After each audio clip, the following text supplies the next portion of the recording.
Good morning, everybody, and I welcome all councillors and members of the public to the latest meeting of North Northamptonshire's Executive, including those who are watching the meeting via our live stream. Members, you are reminded to keep your microphones muted unless invited to speak, and to keep your laptops muted as well, so we don't get what's just happened to mine there. So, moving on. Agenda item 1, apologies for absences. Are there any apologies for absences? Thank you very much, Chair. So the only apologies we've received are from officers. So we've got George Candler and Sanjit Sul, who have provided apologies. Okay, and I notice one of our members isn't here at the moment, which is Harriet Pentland, so either she's running late or we'll offer her apologies. Okay, item 2, minutes of the meeting held on the 10th of October 2024. Those minutes are on your agenda packs, page 5 to 18. Are there any comments in their respect of accuracy? No? Okay, can I have a mover to approve the minutes? And a seconder, please. And a show of hands in favour. Unanimous, Chair. Okay, that's been signed. Item 3, members' declarations of interest. Are there any declarations of interest from members? Okay, thank you. So we move on. Item 4, notifications of requests to address the meeting. There's quite a few notifications here, and based on that, I'm just not going to read them all out. We're just going to sort of move on and move to item 5, performance indicator report as of P6, and I would like to invite Councillor Valerie Anslow to address the meeting.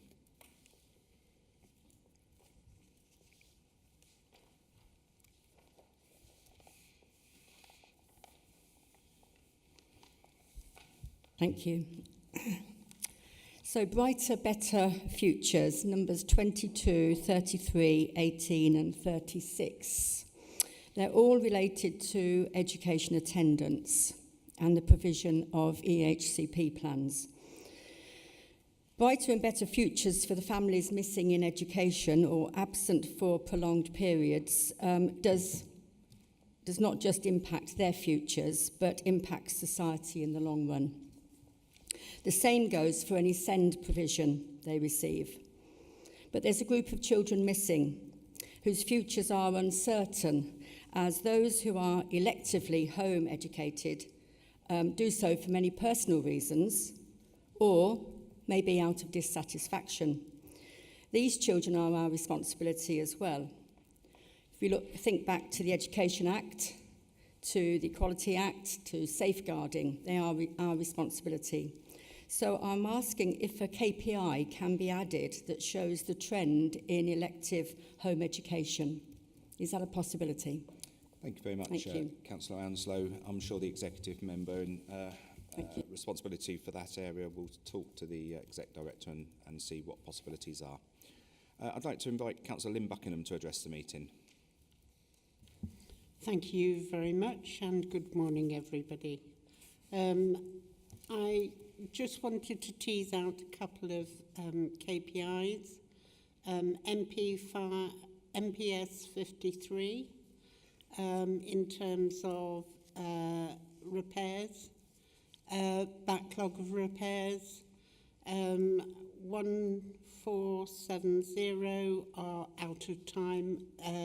You understand that there is a backlog, and you are putting in ways to reduce that backlog. But wondering what type of repairs and why is there a backlog? Is it because we don't have the operatives to do it? Or is there something else behind the KPI? Homeless prevention, obviously, there's a lot going on in the private rented sector, which means that we're struggling to get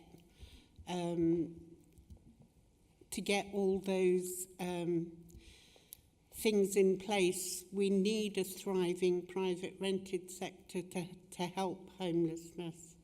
Again, is there some way that we can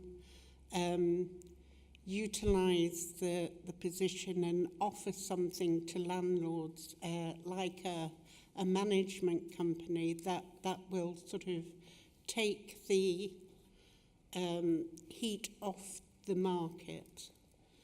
Highways, STP 29, number of defects, whilst it's acknowledged that those number of defects have decreased by 30%, there are still over 3,000 defects which are, out of time. However, the good news is that 25 rough sleepers have found permanent accommodation, so well done for the teams. And thank you for a very comprehensive report. Thank you very much, Councillor Buckingham. I'm glad in that lot there was something that kept you happy. I would like now to invite Councillor Bunday to introduce the report, please. Thank you, Chair. I won't address the points raised by Councillor Hanslow and Councillor Buckingham because I'm sure the relevant portfolio holder will want to address those, but I will take away the request for a new KPI, and that will be discussed.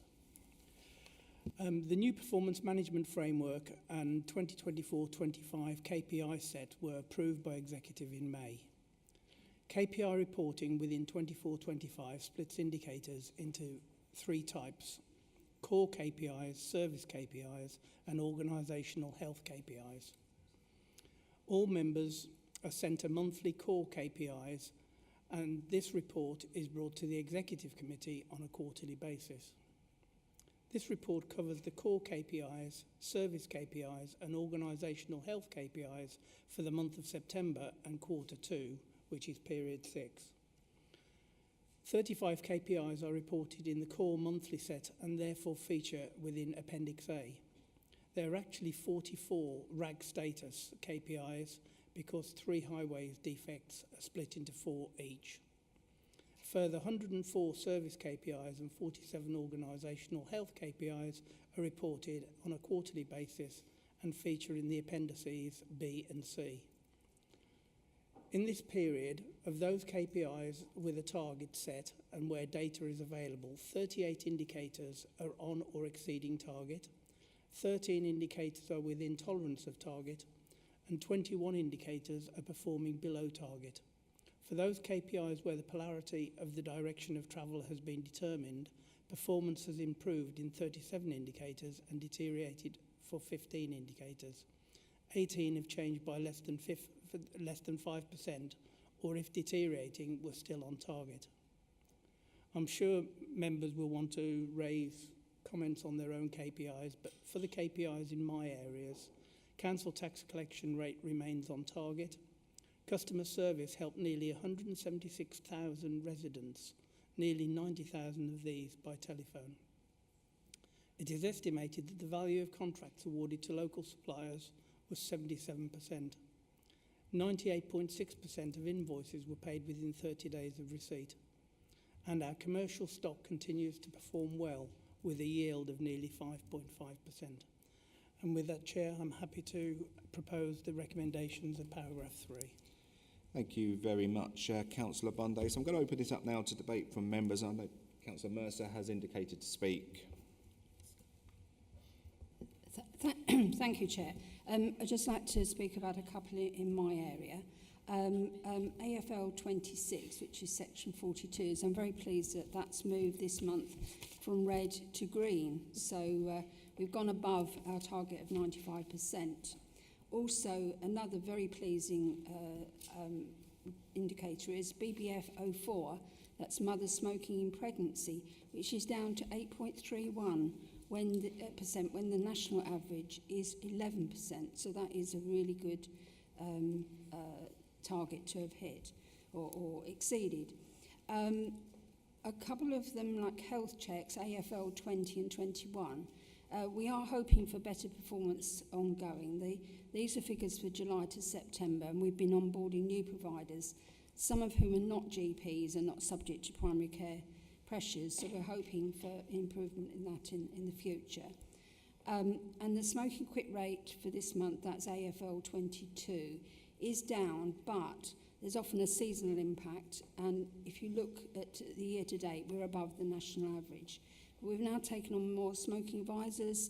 Just been told they just set up their sessions, so we're hoping to improve that again. But we do actually have a 70% conversion rate for smoking to non-smoking, so that is also likely to improve shortly.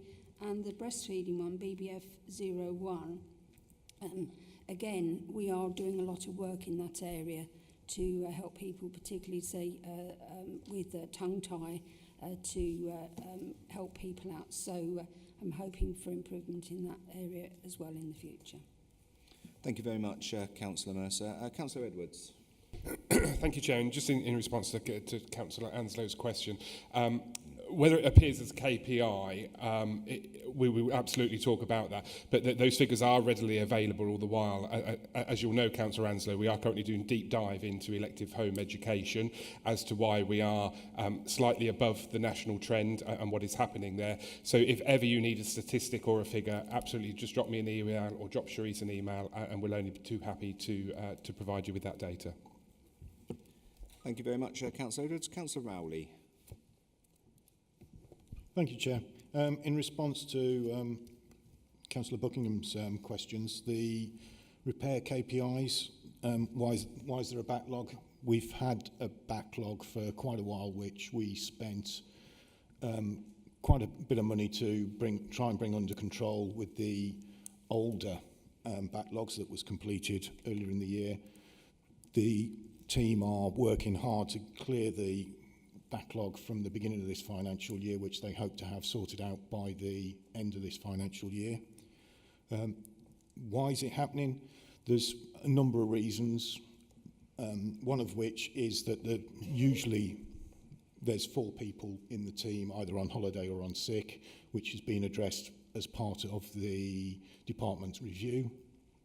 But also disrepairs which are quite rightly tenants are allowed to call a disrepair if their repair hasn't been completed within a certain period of time.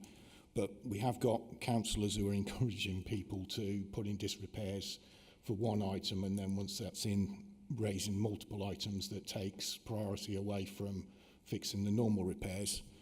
What I would like to point out, though, is that emergency repairs is currently, that are outside of scope, are 0, and the overall figure of repairs being done within time is also on the increase. So we are getting there.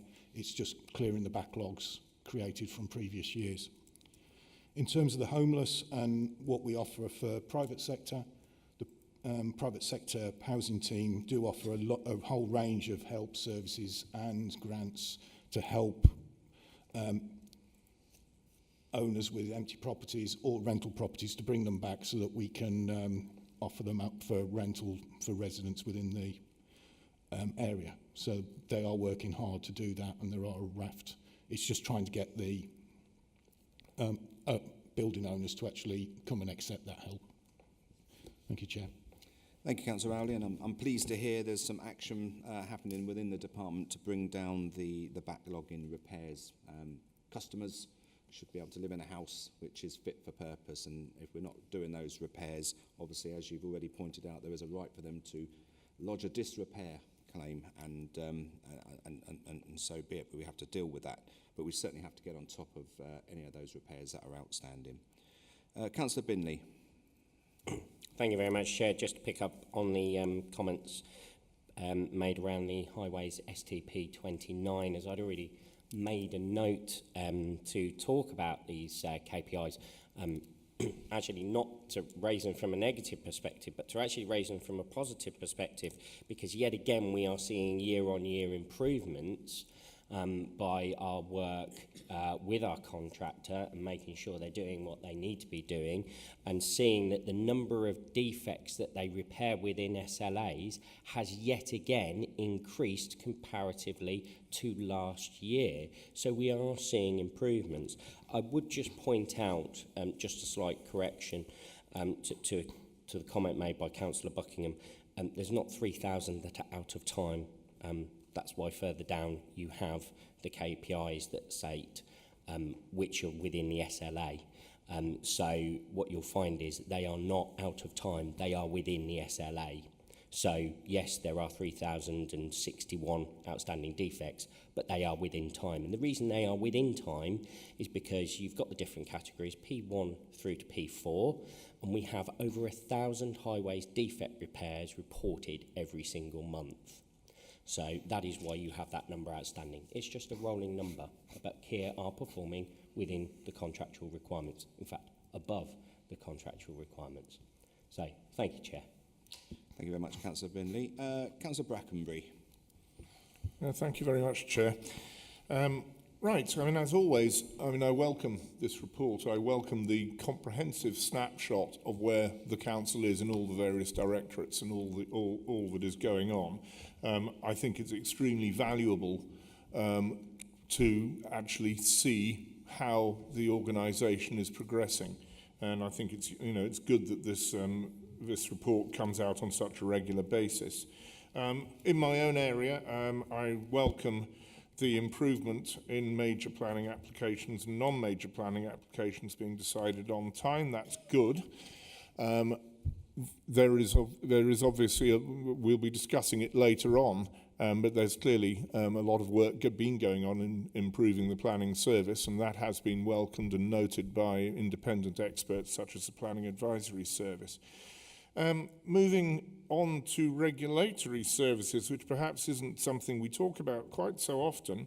Again, there's a lot of good work being going on in detecting road trading activities, and I'd like to thank everybody who's involved in that rather contentious piece of work, which sometimes happens. We've got a good record on cracking down in illegal sales of tobacco and vaping, and I think, Chair, you will have seen a number of press reports of various road traders being picked up in that area. So I'd just like to pass my thanks to the team. And also, it is good to see the number of new businesses that have been started with support from the BIPC Northamptonshire, and that's really good, and we are exceeding targets in that area. Small business, and indeed medium business and large business, is the engine room of our economy, so it's really good to see the initiatives that are going on in this county yielding fruit. Thank you, Chair. Thank you, Councillor Brackenbury. Councillor Pentland. Thank you, Chair. Just wanted to make a quick comment to highlight the positive progress that is continuing to be made on the Green Sustainable Environment KPIs. For example, the number of EV chargers publicly available is going up quarter on quarter, and so is the number of people using the e-scooters as a sustainable mode of transport. So that's really positive to see across the board, across the other ones that I haven't mentioned that are also going in the right direction. Thank you. Fantastic. Thank you, Councillor Pentland. So I think that pretty much wraps up the conversation for members on this agendaed item. So what I am going to look for is Councillor Bunday, do you want to move that report? Thank you very much. Would someone like to second it? Thank you, Councillor Brackenbury. So the recommendations are set out on your agenda packs on page 20. So they've now been moved and seconded. Can I have a show of hands in favour, please? Unanimous, Chair. Thank you very much, David. So we now move on to item 6, and I'd like to invite Councillor Valerie Anslow to address the meeting, please.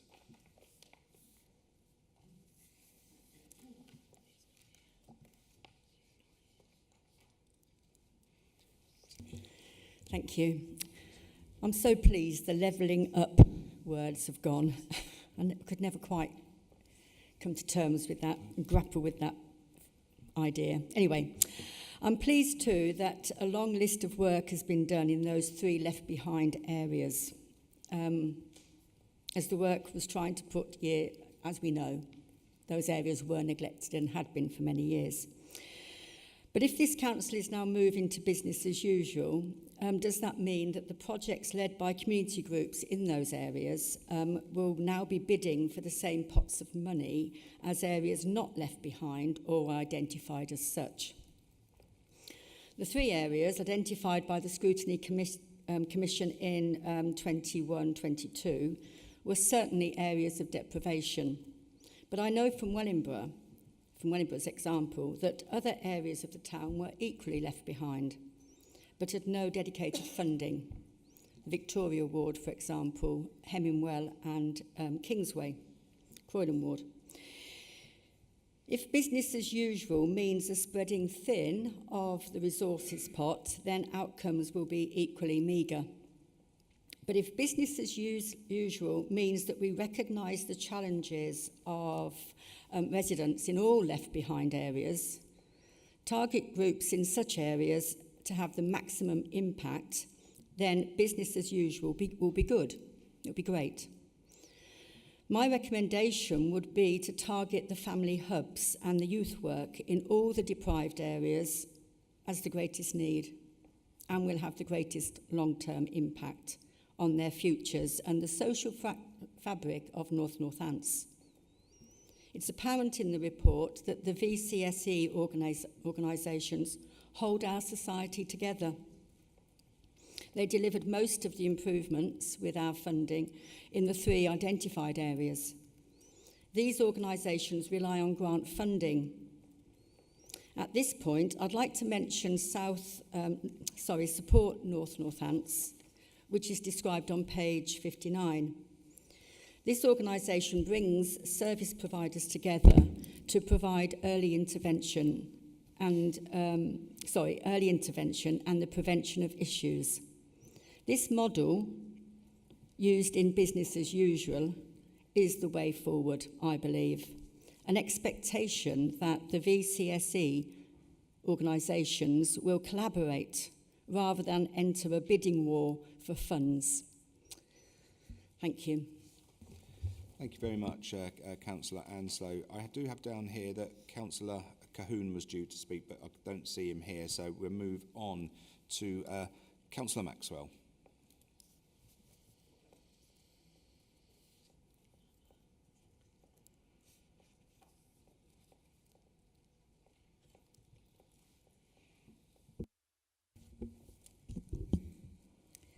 Good morning. Left behind communities. Reading this excellent report, we can see how different areas have improved. However, it would be great if we could see all graffiti removed from walls and fences. A prime example is the bridge in Thrapston. The fence near the new housing estate in Station Road, Thrapston. When it's removed, it then comes back. How can we stop this in future? Have we got an enforcement officer? Because the display signs on wheels in Wellingborough has now been there for 2 years. What's happening? Sue Scott says we have no way of removing it, the sign near Tesco's. In the report, I think that left behind areas could have an update. And this is in Russian and Diamonds area, which is the old football ground. Could it not be turned into a skate park with trees, which residents asked me last week? It seems that Corby and Wellingborough are looked after, but East Northants is falling behind, and the swimming pool, which was going to be rebuilt 10 years ago, has never happened. It would have been great to see a new sports activity or youth clubs. We have to help young people move forward with their lives in East Northants and villages. Thank you for No, thank you. Councillor Maxwell. So on that, I'd like to invite Councillor Mark Rowley to introduce the report, please. Thank you, Chair. In front of us, we've got the report for the Levelling Up, the annual report, and I will go through the comments in a second. It shows a number of activities in Table 1 that we've undertaken this year within the Levelling Up areas to help the communities and bring forward more well-being and sense of community within those areas. The some of the questions that were asked were about group funding. Will this allow for bidding? they already do bid anyway, even with the levelling up fund, so that would carry on as normal. Other areas that are deprived, the whole reason for bringing it forward as a business as usual is that areas that aren't defined in levelling up or left behind are brought forward as well. So we're bringing the whole of Northants up to a level that we all want to see it. The VCSE funding that was mentioned, £1.8 million that we've just awarded, that's over a number of years now, so that people have, community organisations do have the means to do multi-year projects and bring levelling up to everybody. And the VCSE, yes, they do a brilliant job, and we fully support them as a council. In terms of some of the things raised by Councillor Maxwell, I can't comment on the graffiti because it's not my portfolio. But if there are areas like the Rushden Diamond site, that isn't a levelling up area, but bringing the levelling up and left behind as a day-to-day would help that area as well to bring that up through whatever projects we come forward for that scheme. So we've got a number of very good, successful projects that have happened over the last 12 months, as I've said, highlighted in Table 1. I'm not going to go through them all because there's way too many and we've got far too many agenda items to individually do them. What I will raise are the things that we've done in Avondale Grange, such as the revamp of the street furniture and the barriers, the cycle racks, etc., round by the shopping precinct. Laburnum Crescent, we've de-weeded, brushed away litter and cleaned to make it a more inviting place for the community. Ulman Road, Grange area. We've had a week of work in there on 14th of October to do various amnesty days for rubbish and really bring the area to life. And that's happening in the Kingswood area as well. And Queensway, finally, improvements largely completed on the Safer Streets programme, including CCTV improvements, alleyways, door replacements, and residential dwellings in Greatwell Homes have had bike racks installed as well. So lots of good things going on. But as the report says, we should be bringing those in-house to not just bring the 3 areas up to a higher level, but also all of Northants to a higher level, in with the big 50 that we're also promoting very heavily. And that's all I've got to say, Chair. So, yeah, recommendations as per 3.1. Thank you very much, Councillor Rowley. Councillor Mercer, you've indicated to speak. Yeah, thank you, Chair. Yes, I echo the comments about all areas needing to benefit. I'm particularly proud of some of the areas that come into my portfolio that are mentioned in this report. It's an excellent report. For instance, the LAPs and the PBPs, they are across the whole area, and they are getting down to grips with a lot of the local issues that people bring up in those areas. There's things like the Well Northants programme, Housing Support Fund, warm spaces, and particularly, and I'm really grateful for Councillor Anslow for bringing this up, Support Northants, which does an excellent job. And bringing these things into business as usual means that they will be able to benefit all of our communities.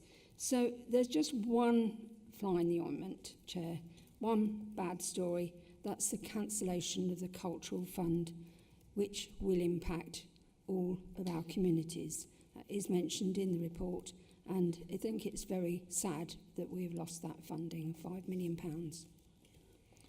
Absolutely, and I concur completely with your thoughts on that, and my mailbox is filling up massively from people that are frustrated with the cancellation of that. But we will work with them and put our best case forward to government to try and secure that £5 million for Northamptonshire and its communities.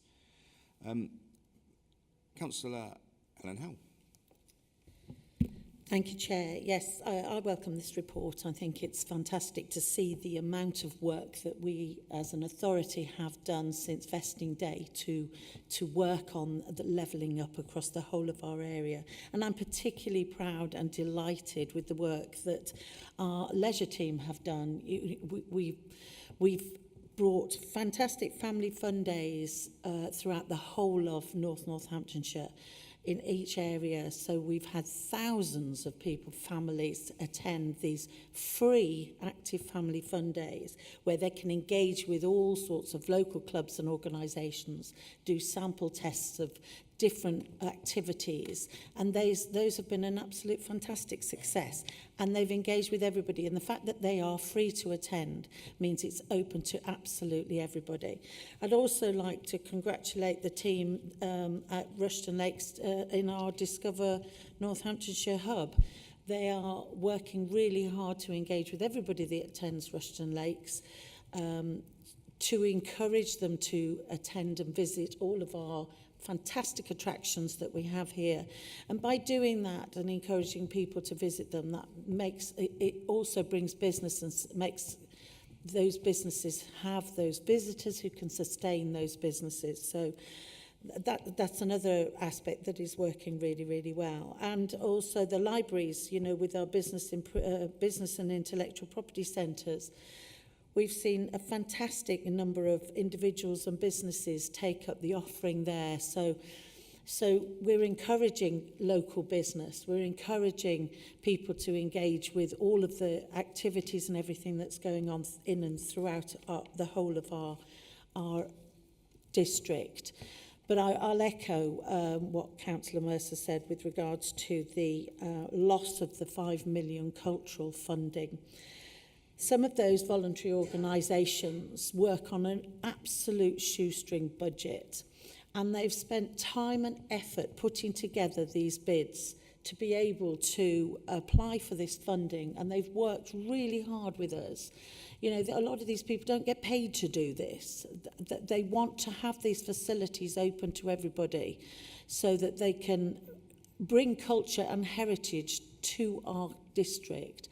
And the loss of this funding will have a massive impact on things that they were hoping to achieve for our district. So it's an absolute travesty, Chair. Thank you. Thank you very much, Councillor. Councillor Edwards.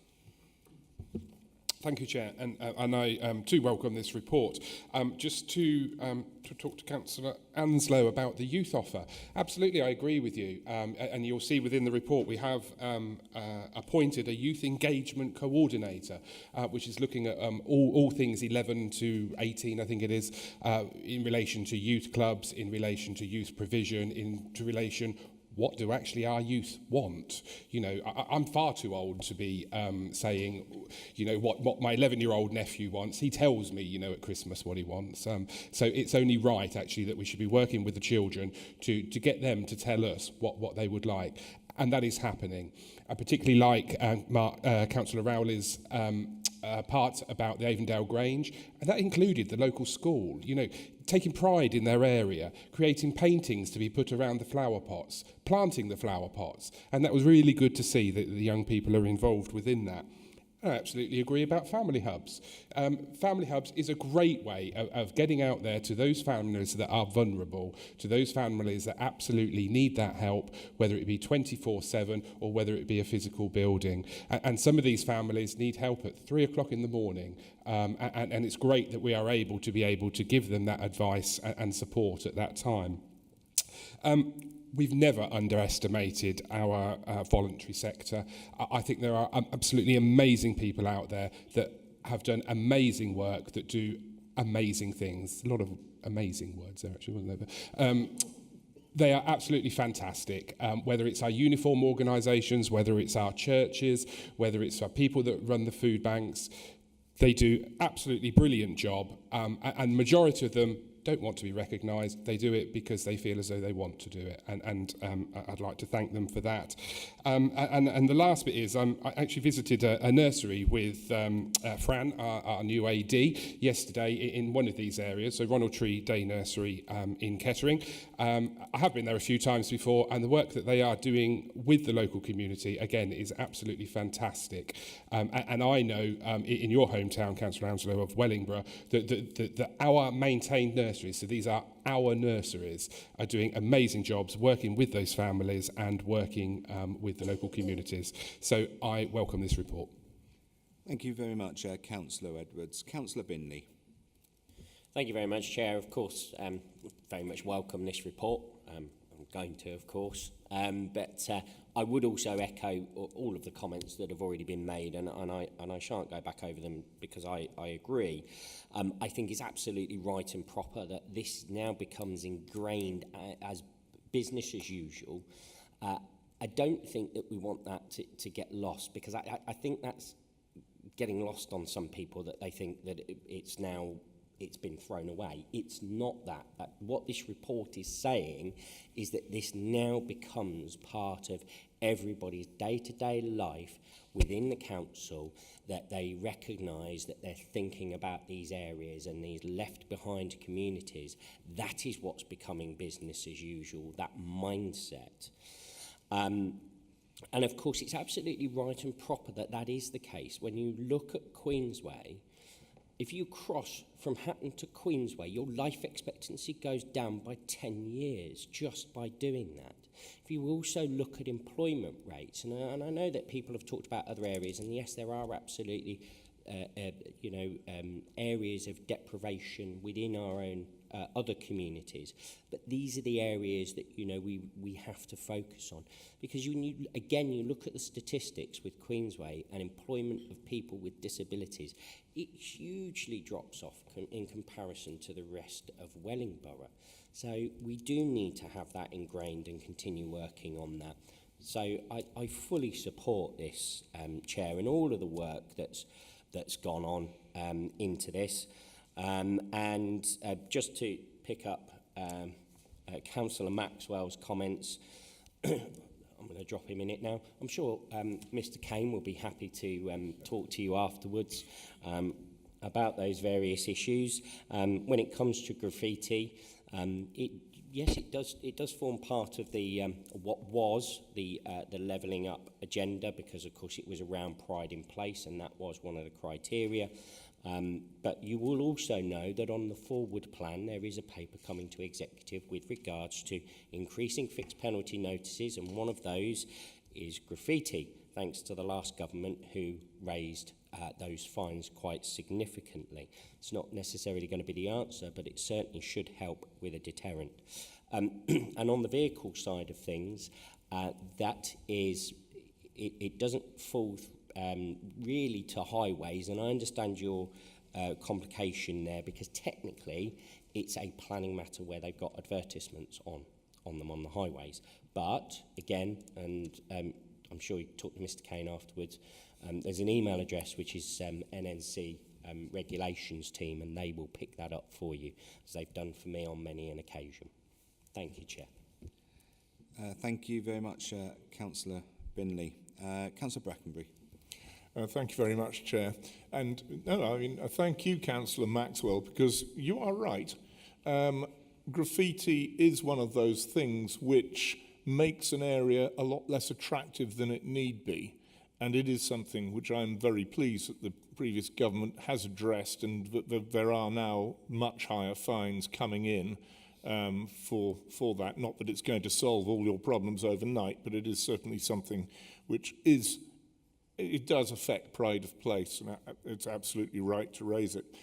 But Chair, I welcome the report, and I welcome the breadth of achievements that have been made on this. And I think thanks do need to go out to the voluntary, to everybody, but to the voluntary sector who've really stepped up on this. It is right that emphasis be placed on the left behind communities. But it is also important to note that there is genuine and substantial deprivation in areas which are not the left behind communities, and it's good to see that there needs to be some emphasis on those areas as well. Deprivation is deprivation wherever it may be, and while I appreciate the statistical prevalence of serious deprivation in these left behind areas, and I completely agree with Councillor Binley that it's terrible that you walk across the road and your life expectancy drops by 10 years. That's awful. But we must we must keep our foot on the gas and consider other areas of deprivation as well in the round. Business as usual, absolutely. But that business as usual is trying to focus on deprivation in all its ways, and the excellent breadth of the work that's been done in this report reflects great credit on everybody who's been involved to help drive this down. Thank you. Thank you very much, Councillor Brackenbury, for your input there. Councillor Rowley, I'm going to come to you. I know you've moved the report. I don't know if you had anything else to add. If not, I can find you a seconder. I'd just like to quickly wrap up, if that's okay, Chair, in acknowledging all of the comments made. The whole reason for bringing it up for levelling up is there are deprived areas in everyone's wards, and this will help with the lessons learned from these three main areas. We can bring everybody up to a excellent standard as part of the Big 50. With the cultural levelling up grants that we unfortunately had removed, yes, it's for levelling up. It's as annoying as it is. Some of the MPs seem to think that it was to stop organisations from going under. So reporting saying, well, no one's closing, that's not the point of the grant. The grant was to bring levelling up for cultural areas for everybody in Northamptonshire, as well as the left behind areas, and it's disgraceful that it's so far down the line, it's been cut. But given that, I welcome all the comments and, again, recommendations as per 3.1. Thank you very much, Councillor Rowley. So that has been moved by Councillor Rowley. Can I have a seconder, please? Councillor Howell, thank you so much. So your recommendations are set on page 52 of your agenda pack. So they've been moved and seconded now. Can I have a show of hands in favour, please? Unanimous, Chair. Thank you so much. So we move on to item 7, extension of the burial reservation policy and fee. I'd like to invite Councillor Buckingham to address the meeting. Good morning again. Thank you for the opportunity to speak on this. Obviously, it's a controversial subject. A lot of elderly people are going to be impacted by this policy and the extraordinary rise in fees for reservation. I understand that we are running out of spaces, but there are also a lot of new products coming on board in terms of burials. So it could be a burial or a pure cremation, whatever. But just as there is a cost of living crisis, there is a cost of dying crisis. The average cost now for the average burial funeral is 11,000, which a lot of people, because not forgetting Northamptonshire, it's very much an industrial area built on boot and shoe and steel. Lot of working people that have paid into this county and, you know, not just paid money, but invested in this community. And now they're getting an extra amount on top. And if you look at page 87, where you benchmark against other authorities that have got a burial policy, we're almost 2 times the amount that, apart from London, which is absolutely astronomical at 40,000 It's also not harmonising North Northants, because East Northants has been taken out of that. So they won't have those extra bits. And I understand it's because it's been devolved to the town and parishes. But this is an awful lot of money, £2,500. Obviously, it went to scrutiny. Scrutiny made a number of recommendations. Wonder what work has been done around those recommendations. Options around a payment plan, and the proposal. The one proposal is you pay a £500 deposit and then £53 a month for the next 3 years to reserve your burial plot. What's been done about exploring the reservations already put in there? Councillor Buckingham, your time's now up, I'm afraid, so we have to stop you speaking. But points noted, and thank you for that. Councillor Maxwell, would you like to address the meeting, please? You have a maximum of 3 minutes as well.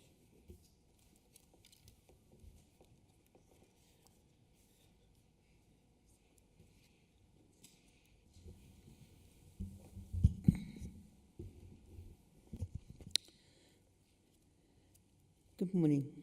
Extension of burial reservations.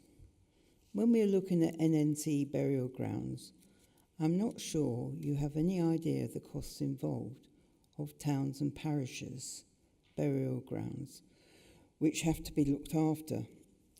For example, Irthlinborough Town Council have just had to spend £93,000 for pathways this year. And that doesn't include mowing or trees being pollard. In Woodford, the churchyard needs attention, but the cost is not sustainable in a small parish. Whilst you are looking at NNC burial grounds, I feel clearly there is a need to look at towns and parishes. How can they maintain and finance these areas? Because it should be residents who end up by paying council tax, or should it not? Thank you. Thank you very much, Councillor Maxwell. So I now go to Councillor Brackenbury, who will introduce the report. Thank you very much, Chair, and thank you, Councillors Buckingham and Maxwell, for your input on this. I hope that I'll be able to touch on the points you made, Councillor Buckingham, during the introduction to the report, because I think you're right that you raise a problem that is rather wider than the scope of this actual burial reservations policy, and it's certainly interesting that it seems that the average cost of a funeral is now £11,000, and that is certainly a very substantial piece of expenditure.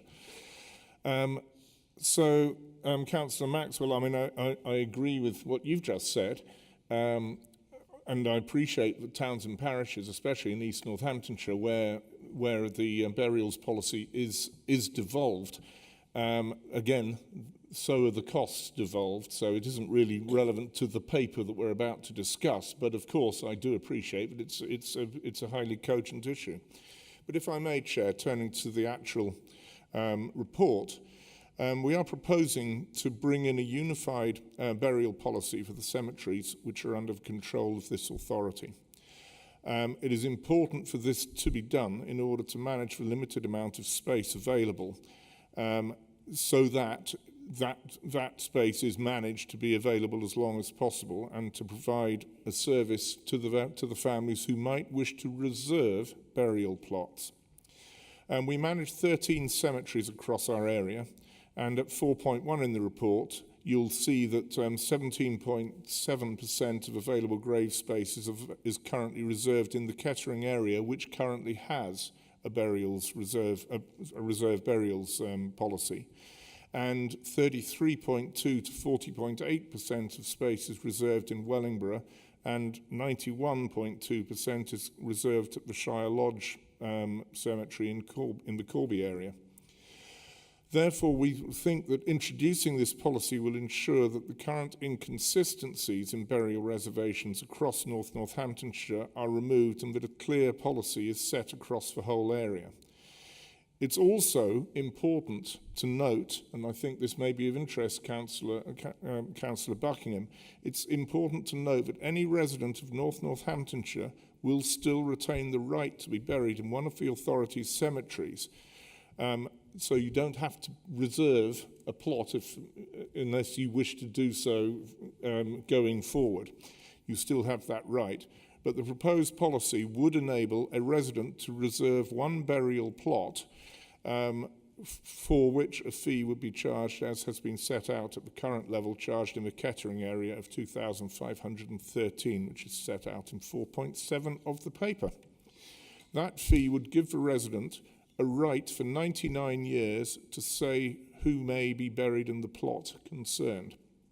And as set out in 7.8.2, which again, Councillor Buckingham, I hope might give you some reassurance, a suitable payment plan is being proposed which should enable the plot to be handed back if no longer required, and also should be affordable. And I think you've touched on one of the options which is under consideration. The other one is a 20% first payment followed by 36 monthly direct debit instalments. And again, this is only if you wish to reserve a plot. It does not count if you don't, and you do have a right to be buried in an NNC cemetery if the contingency should arise. So as set out in 7.5, the proposed policy has been consulted upon and has been broadly well received, and the principle of establishing this policy has also been understood. The policy has been considered by Place and Environment Scrutiny, and their recommendations have been taken into consideration.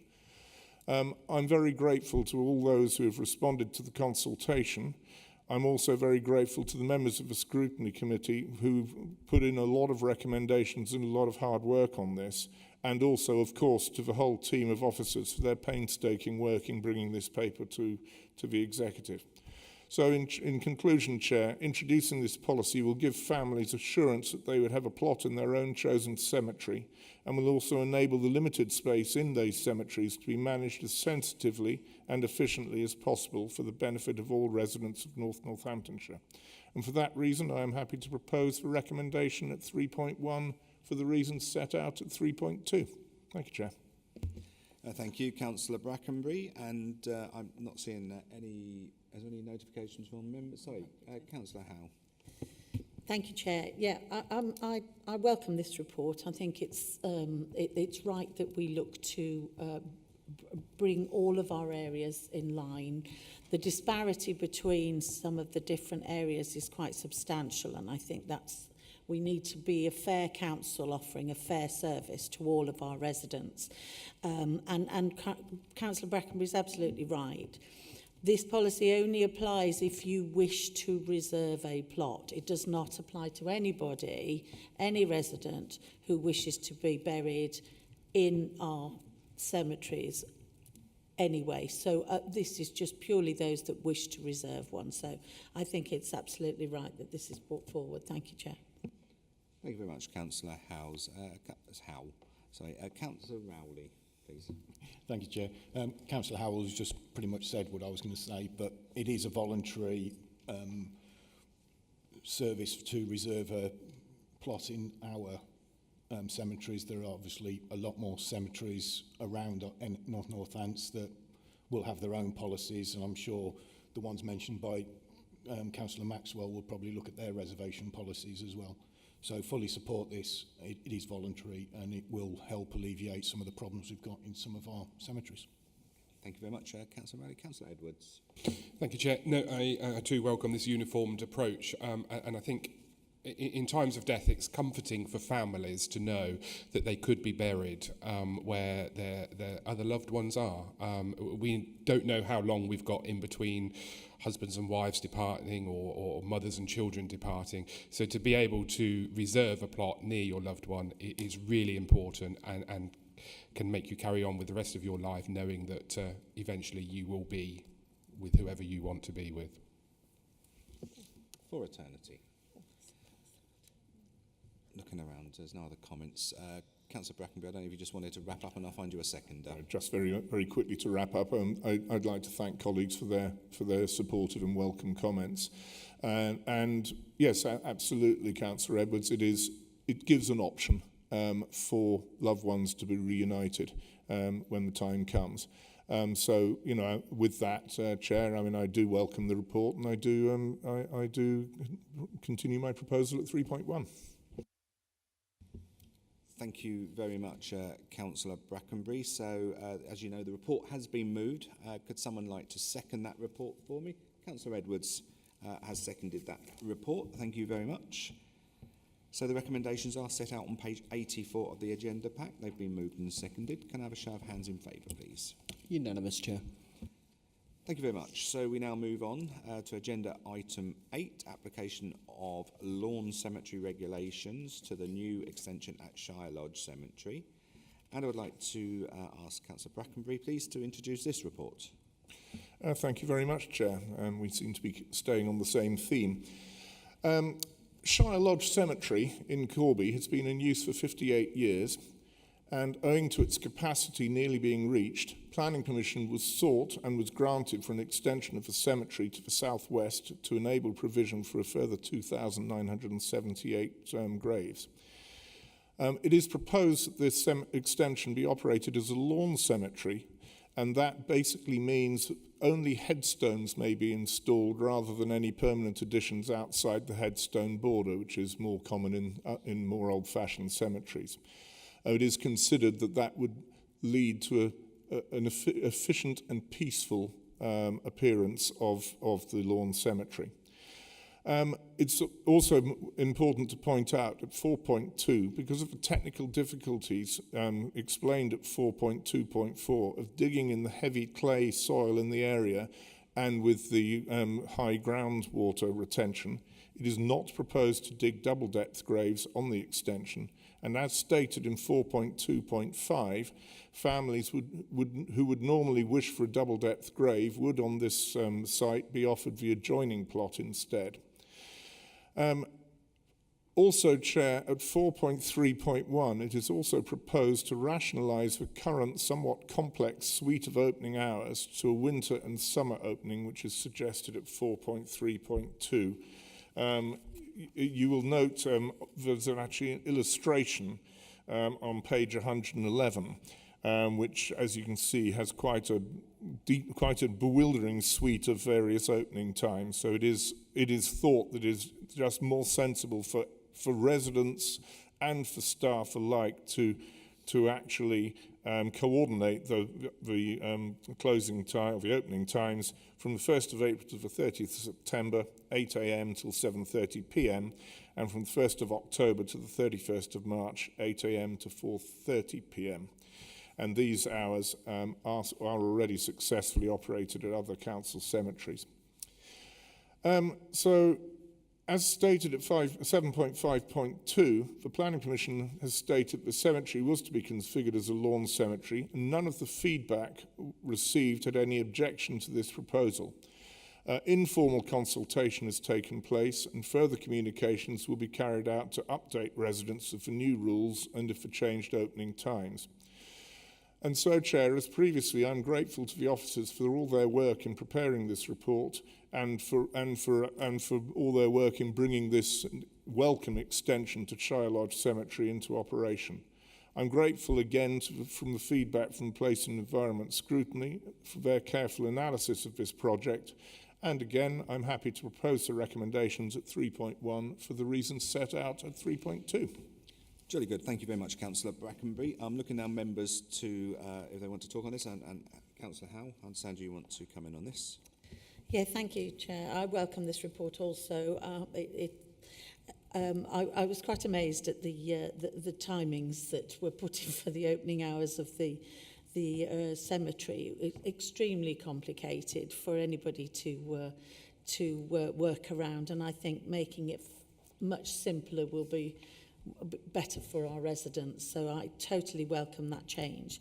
And also, I mean, I quite like a lawn cemetery. I think it looks extremely tidy. I understand the difficulties with the ground, and I think when you go to some of those the sort of the American type cemeteries that are beautifully manicured lawns and everything, it does look really, really quite moving, actually, as how wonderful it can look. So I'm hoping that we can sort of look upon those lines and have a fantastic looking cemetery extension there, so that it doesn't impact in any way, and offering the adjacent plot will be ideal as opposed to double depth. I'm not overly keen on a double depth, I must say. Thank you, Chair. Thank you very much, Councillor Howe. Councillor Edwards. Thank you, Chair, and thank you, Councillor Brackenbury, for this report. I welcome this report, and when I first read this report, I did contact you over children's graves, and I thank you and Graham for your responses for that. I had a concern that when children die young, parents like to go and put teddy bears or balloons or whatever it is they feel as though they would like to do onto those graves. And I am assured that this still will be able to happen within that. And I thank you for acknowledging that. And I too welcome the change in the opening times. It seems a bit ludicrous that you have to look at the calendar first to decide what time you can go to the cemetery. So I welcome that. Thank you. Thank you very much, Councillor Edwards. Councillor Brackenbury, I'll come to you just to sum up, and then we'll look to find you a seconder. Well, again, thank you very much. I'm pleased to hear the endorsement of the rather tidied up opening hours, because I think we were all getting a little confused on that, and I welcome the comments which have been made. I don't think I've got much more to add, except to thank members and thank the speakers for their comments and input on this, and to propose the recommendation as set out in 3.1. Well, absolutely. I must thank you for presenting a very good report. Now, I understand that Councillor Howe would like to second that. So we have a proposal and a seconder on this, and the recommendations are on page 108 of your agenda packs. Can I have a show of hands, please? Unanimous, Chair. Great, thank you. So we now move on to item 9, North Northampton Council Housing Compliancy Policy. And I would like to invite Councillor Buckingham to address the meeting. Councillor Buckingham, you have a maximum of 3 minutes. Thank you very much, and again, the opportunity to speak. I welcome this report. However, there does seem to be a little bit of a discrepancy in terms of leaseholders within this report. So, for example, within flatted blocks, with leaseholders, there's no need to look to see whether or not each leaseholder is provided a gas safety certificate on a yearly basis, what insurances they've got. And I know that straight after Grenfell, the tenants went out to do an audit of blocks of flats and found many of the leaseholder flats had replaced their fire doors for ordinary doors. So fire and safety were compromised. I live in a flatted block, so I understand some of the sort of living around that area. A lot of the leaseholder flats are re-let out. They're not always owner occupied, and it's just, I know it's difficult with compliance, but at the same time there are health and safety reasons for what we expect of our tenants, but should we also look at the health and safety that can be brought in to make sure that our blocks of flats are compliant? Thank you. Thank you very much, Councillor Buckingham, and I'm sure someone will pick that up for you in a minute, or if not, in an email later. So, again, I've got Councillor Cahoon, who's not here. So I will move to Councillor Maxwell to address the meeting.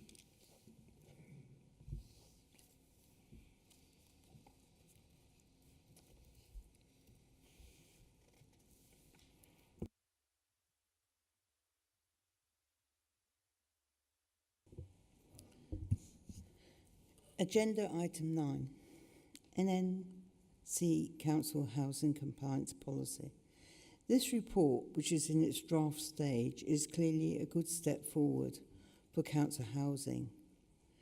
Tenants will be relieved that they have a duty of care to them. I've been dealing with a disabled person who, with her husband, is clearly in the wrong property. Whilst I've been working with them since March, we clearly need to have more properties which are built for disabled people. Access space is important. Where to put one's electric wheelchair or toys for children is an issue in a flat. Making sure that housing compliance is important because it protects people in their homes. We just need to make sure that there is the same for everyone, including disabled people. Thank you for listening. Thank you very much, Councillor Maxwell. So I'd like to invite Councillor Brackenbury now to introduce the report, please. Sorry, Chair, it's myself.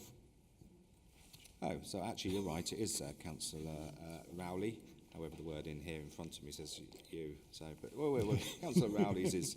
I'd hate to steal his thunder. thunder. Be quicker, so that's good. Councillor Rowley. Thank you. Thank you, Chair. Just to answer some of the questions that were raised, these policies are for us as a landlord. The leaseholders are slightly different from that, so we're responsible for the communal areas of the properties, but not the actual through the threshold. We're not responsible. That's down to the leaseholder to make sure they've got the relevant compliance. And the mention of the fire doors, the fire policy isn't included in these because it's still being worked on, partly because of the reason you've raised. So we're addressing that separately, that will come forward. So, Chair, this report is to harmonise the policies stated in 4.2, except for the fire safety. That will be at a later report. This is to give assurance to tenants of our responsibilities in the compliance certificates that we have to do on an annual or multi-year basis, and outlines the process that we will follow to make sure we can gain access to the property to do the relevant certificates. This is, as everyone will realise, primarily the safety of the residents, to make sure that the boilers, the electrics are all to the satisfactory level and are certified, so they've got a safe home to live in. So, yeah, it's to harmonise and to bring forward the standards we expect and the processes if we can't gain access.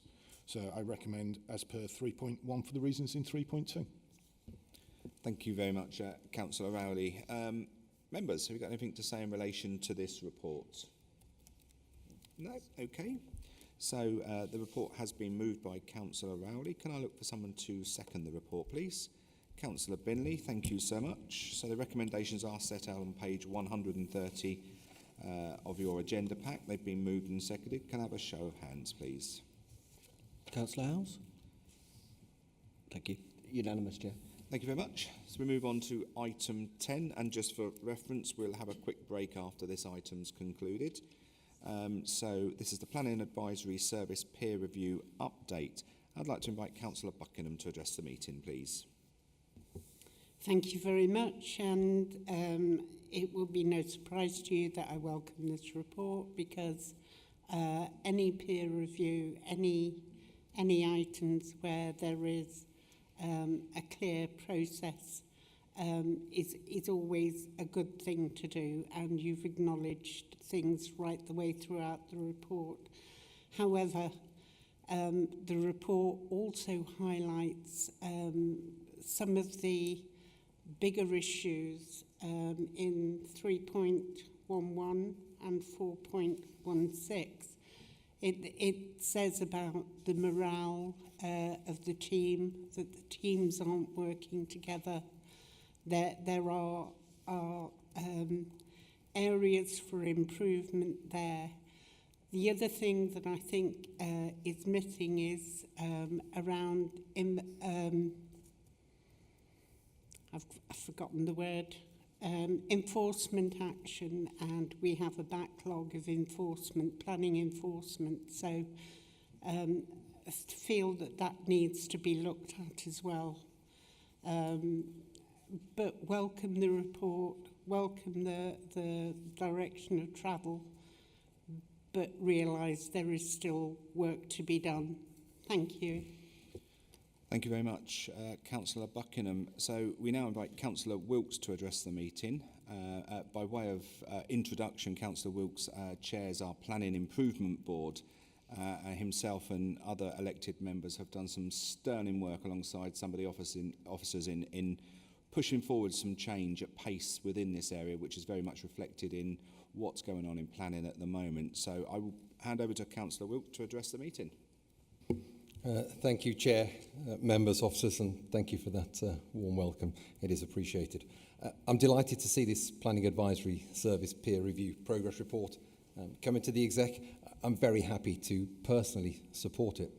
However, I'm also here, as you said, as the chairman of the Planning Improvement Board to formally support this on behalf of the entire board. And in fact, it's important to note that members of the board were so keen to endorse a recommendation and findings of PASS that actually they asked me to represent them here today. There's a full report of PIB coming to full council in due course, but I did want to take the opportunity just to give you all a brief update on what PIB have been doing in relation to this specific report.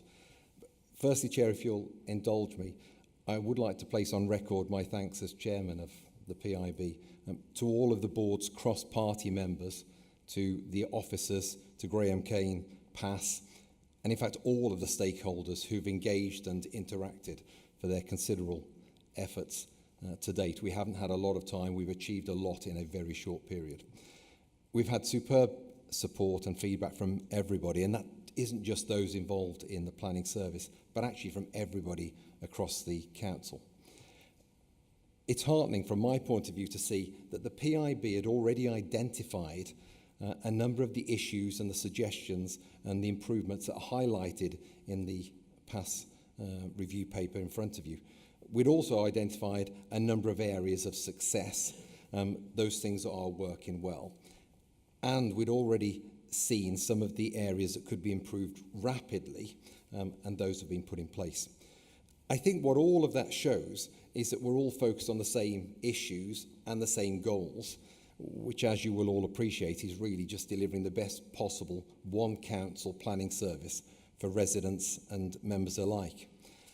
I can confirm, as has been reported, that those past recommendations have already been incorporated into the PIP, into the Planning Improvement Plan, and as I just said, a number of them have already begun delivery. We are benefiting now, today, from some of the advice and guidance that PASS have provided to us. There is, of course, a way to go, but we are certainly on the right track, and the PASS progress review that Councillor Brackenbury is about to present is a hugely valuable part of that journey. Thank you. Thank you very much, Councillor Wilkes. Okay, so Councillor Brackenbury, would you like to introduce the report? I would, Chair. And firstly, I'd like to thank the very welcome comments from Councillor Buckingham, and I'll come back to Councillor Wilkes in a moment. But you know, Councillor Buckingham, absolutely, I'm really grateful for your support in this journey, and you are absolutely right. There's been a lot of really good progress made, but that is not in any way room for complacency. There are still areas of the planning service which need need attention, and we will not rest until we've got the best planning service that we can. And I think that segues rather neatly into Councillor Wilkes's interjection, because of course Councillor Wilkes is the chair of the Planning Improvement Board. Now, the Planning Improvement Board replaced the previous Planning Transformation Board, which drove the earliest stages of transformation soon in the period after vesting day, when we realised that we had to get to a one-team planning service. And so I will take this opportunity to thank the former members of the Planning Transformation Board, and also to thank Councillor Wilkes and all the members of the Planning Improvement Board for the actually amazing progress that they've made in the relatively short time since the Planning Improvement Board has been sitting. And I know that officers and members alike are very grateful for the enthusiasm and the drive that board is bringing. And a lot of that, Councillor Wilkes, is down to your chairmanship. And so, just to turn to the report, Chair, and give a little bit of a background, in September 2022, at Northants Council's invitation, the Planning Advisory Service visited to conduct a full peer review of the Council's planning service. There were many recommendations which were made in that report, and they were accepted by the Council. And at that time, a Planning Transformation Board was set up to drive change in the planning service in line with the recommendations of PAS. As is usual, following a major peer review, the Planning Advisory Service were invited to make a second visit to the authority in May 2024 to assess the progress that Northants Council had made, as well as to make general observations from their visit and from their analysis of the planning service as it stood on that date. The report and the recommendations are set out at Appendix A, and of course they will be publicly available as part of the suite of documents concerning PAS and concerning the improvement journey that we're on. And I'm pleased to advise that the Planning Advisory Service team agreed that Northants Council has made very significant progress in a number of key areas. You will obviously, Chair, be able to see a number of the comments and recommendations which are in the paper from 4.9 to 4.21. I'm not going to read them all out, but they do identify that there has been very considerable improvement. They also identify areas where the Council continues to face challenges. And of course, these are the areas which we do still need to focus upon. And so there are challenges regarding resource and recruitment, which while is true across planning services nationally, it is nevertheless a problem for us. But it is work that we are actively bearing down on. And at this point, it's unusual to mention names, but I'd like to give a thanks to Alex Krusiak, who's our head of planning transformation, and has brought a calm and measured approach to driving the planning transformation that we need. And I know that he's been invaluable both to the planning team, the Planning Improvement Board, and myself as portfolio holder. So grateful thanks to him and all the work that he's doing. The PAS team also reported separately on the Council's use of extensions of time, and their feedback was really useful. Their findings are set out at 4.23 to 4.25. And those recommendations have been taken on board, and we've been working hard to improve the use of extensions of time, and that improvement has already been noted. Chair, moving towards a one-team environment with a united IT platform will enormously help Northamptonshire Council deliver an efficient service in this area. Everybody involved in the planning service realises that that is the goal that we need to achieve. We'd have to break down the former legacy silo model way of working, where we had the 4 legacy councils plus the county council, and work to one team, and also work our IT solutions into one. All of these changes are taking effect as quickly as they reasonably can, and once that is in place, we will have a planning service that is actively and properly fit for purpose. So there is no room for complacency. The work of the Planning Improvement Board and the earlier Planning Transformation Board has been vital in driving improvement and moving the service forward. I would like to thank everybody involved on the Planning Advisory Service team for their input. I would like to thank all members of the planning team for their tenacity in what's been a difficult environment. It's full of change. No one much likes change. There's been a lot of focus on the planning service, quite rightly. But of course, that can sometimes have a rather worrying effect on members of staff. So I'm really grateful to the staff in the planning service for sticking to it, making sure the lights stay on and making sure the day job carries on. And of course, I'd like to thank all members of the Planning Transformation Board as was, the Planning Improvement Board as is, and of course colleagues on the executive who have also taken a keen interest in driving change and improvement in the planning service. And for all their interest and for all the determination that everybody, officers and members alike, have put forward to make the North Northants Planning Service the best it can be. And with that, I'm very happy, Chair, to propose the recommendations at 3.1 for the reasons at 3.2. Thank you very much, Councillor Brackenbury, for your thorough report there. And I'm confident that our planning service is fit for purpose and always has been. It's now just about fine-tuning it, reforming how we do business. As you say, breaking down those old boundaries and making it a one-system approach, one council approach. Definitely fit for purpose, and I would welcome some of the other stuff that you had said there. Members, have we got anything that we'd like to comment in relation to this report? Councillor Howe.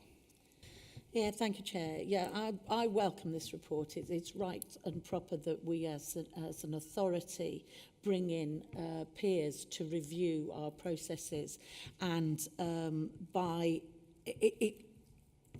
really delighted that the Planning Improvement Board had already recognised some of the areas that the PASS team also recognised. That just goes to show that not only are the external people recognising these things, but we're also recognising them internally ourselves.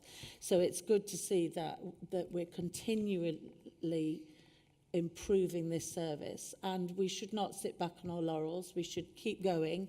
We should keep ensuring that momentum and that drive is ongoing, and that we, as Councillor Smithers says and Councillor Brackenbury, we continue to provide the best service that we possibly can for our residents here in North Northamptonshire. Thank you, Chair. Thank you, Councillor Howe. Councillor Edwards. Yeah, just very quickly, I welcome this report. I think, it's been a long time coming, if I'm perfectly honest. A lot of residents contact me about planning and planning applications, and it's their chance, really, isn't it, of building their future or not building their future. And this is really important that we're working on this. I'm really pleased that it's cross-party, that members from all different groups, how to word that then, all different groups have participated in this and actually agreed the report, which is really, really positive to move forward with that. And I'm really pleased that it's going to be one system, because you're right about silo working. We have Kettering planners working in Kettering, Corby planners working in Corby. It's great that it's going to be Northants. Absolutely. Okay, Councillor Brackenbury, I don't know if you just wanted to quickly sum up, and I will find you a seconder. Very kind, Chair. And thank you very much, Councillor Edwards and Councillor Howell, for your very supportive comments. You're absolutely right. One council, one planning service, and that is absolutely what we're trying to achieve. And I just, again, like to thank the cross-party support that we've got here. Don't forget, it's always important to remember, planning is the one thing in the council which is non-political, and I welcome that, and I welcome the fact that members of all groups are united in driving change into our planning service to make sure that we can actually deliver the best service possible. So that's really it, Chair, and happy to continue proposing the recommendation at 3.1. Thank you very much. So we have a a proposer there. Can I look for a seconder? Councillor Edwards, thank you very much. So the recommendations are set out on page 178 of your agenda packs. They've been moved and seconded. Could I have a show of hands, please? Unanimous, Chair. Thank you very much. So, as promised, we'll have a quick 10-minute break if we could all get back promptly, and we will continue the business of the agenda. Thank you.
Good morning, members, and welcome back to people watching the meeting. We now move on to item 11, Children's Office and Care Accommodation Capital Development, and I would like to invite Councillor Valerie Anslow to address the meeting.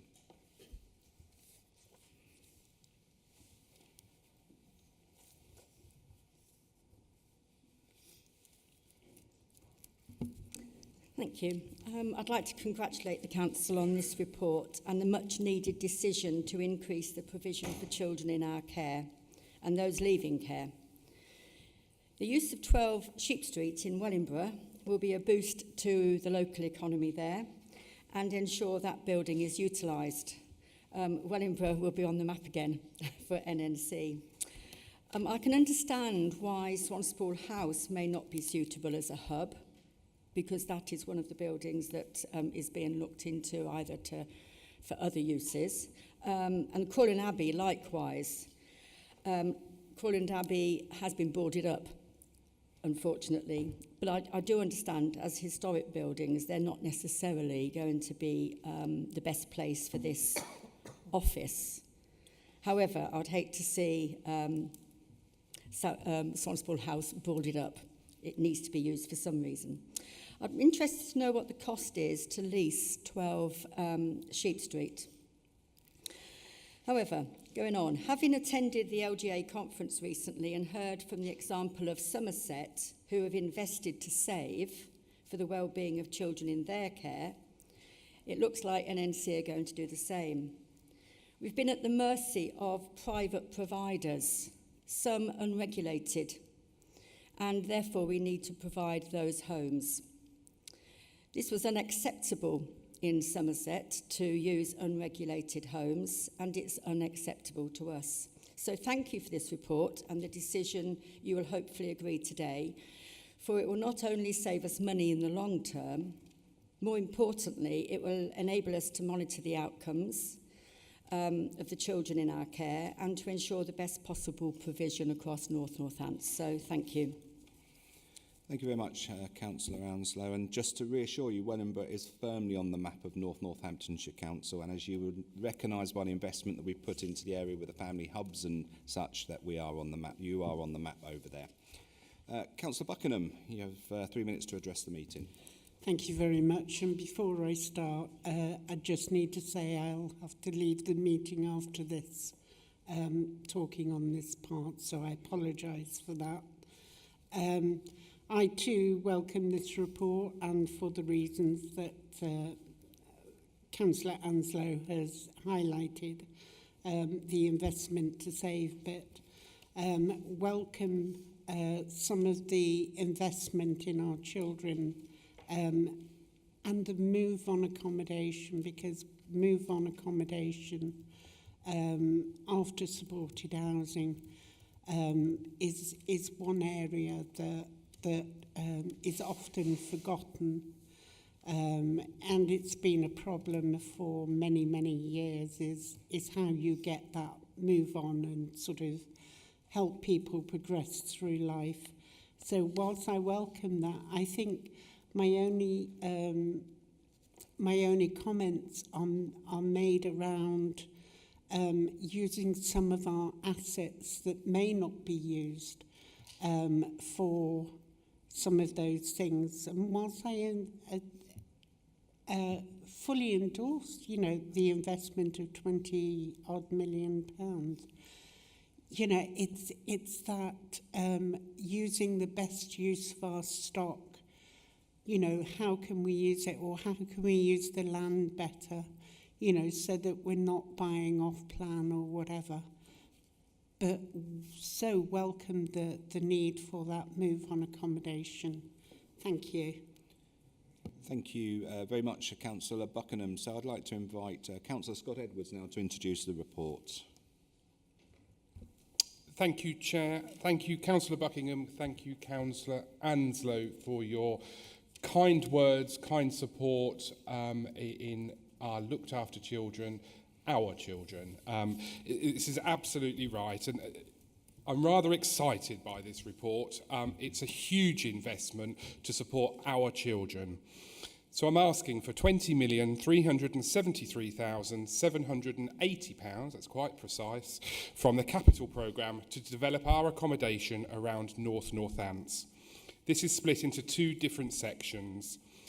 Just over £5 million will allow the Children's Trust to have sufficient accommodation in Wellingborough, which is great because actually at the moment we don't have a social worker presence in Wellingborough, so this will allow social workers to be in Wellingborough, which is really positive, as you say, Councillor Anslow. And Kettering. And so the William Knibb Centre in Kettering will have a full fit out and will allow the Children's Trust to have the full use of the building. And the redevelopment and fit out of the London Road site in Kettering. Sheep Street in Wellingborough will have a lease allowing social workers to have a base in Wellingborough. Now, I can't give you the information on the lease arrangements because it is confidential at the moment, but when it can be released, absolutely we will allow you to have that information. The remaining just over £15 million will be used to purchase a range of accommodation for the following. 4 homes, 4 children's homes within North Northants, providing 12 placements. This is a fantastic opportunity. We know that some of our children go out of the county. They are put out of Northamptonshire because that's the only place we can find a place to put them in. So to have 4 homes within our community in North Northants can only be a good option. 5 support accommodation with 5 units, that's 25 in total. These will be used to support our care leavers, to support our children as they move to independency, and they will arrange accommodation and are used to support our care leavers whilst they are moving the process. This will allow support staff to work with the young adults to show them skills needed in adult life, for example, cooking, maintenance, and household budgets. 16 units of general units will be used to allow care leavers to have a tenancy as they have left the trust. You will have seen from our recent positive Ofsted inspection that we have plans to support our care leavers more and more and are helping children to have the start in life that they so deserve. It is important to remember that the Department of Education have indicated that they will open a round of bidding for children's homes, and North Northants could bid for this. And if they were successful, then this figure would reduce. Also, it may allow us to provide more accommodation. This really is a positive proposal for some of our most vulnerable children to allow them to start their adult lives in a positive way. And I would ask you to support the recommendations and support this paper. Every child matters, and we are all corporate parents. We must strive to do the very best for all of our children. Thank you very much, Councillor Edwards. And what great news this is. And if you can bring this type of thing to this executive every month, we'll find you 20 million for the next few months to do this. Let's keep it going. The 151 officer is probably going to have something to say to me in a minute on that note. Right, so Councillor Mercer, you've indicated to speak. Thank you very much. As Councillor Edwards said, this is really exciting. This is absolutely fantastic news. I'm particularly supportive as a member of the Corporate Parenting Board. We were so desperate for extra children's homes, and particularly for this supported accommodation and the moving on. I've heard from some young people previously on the Corporate Parenting Board where they were in some accommodation that was in Northampton, and how that helped them set up and get independent. And so to provide that ourselves and provide this money is absolutely phenomenal. As you said, if we could do this every month, it would be really good. But I don't think somehow the finance people will be very happy with us. So, but it's really, really great news. No, absolutely, Councillor Mercer. And, you know, so often people think a child reaches a certain age when in the care system and off they go and they're not the responsibility of anyone. But they are, you know, they transition into an adult, you know, and as you know, of having many children yourself and grandchildren, that, you know, children don't just leave the home, do they? There's a constant want, isn't there, and need, and as corporate parents, we should be looking at that in depth with this organisation and do what we can to give them the best start in their adult life, you know, as well as being children. Councillor Brackenbury. Thank you, Chair. No, I think this paper's terrific.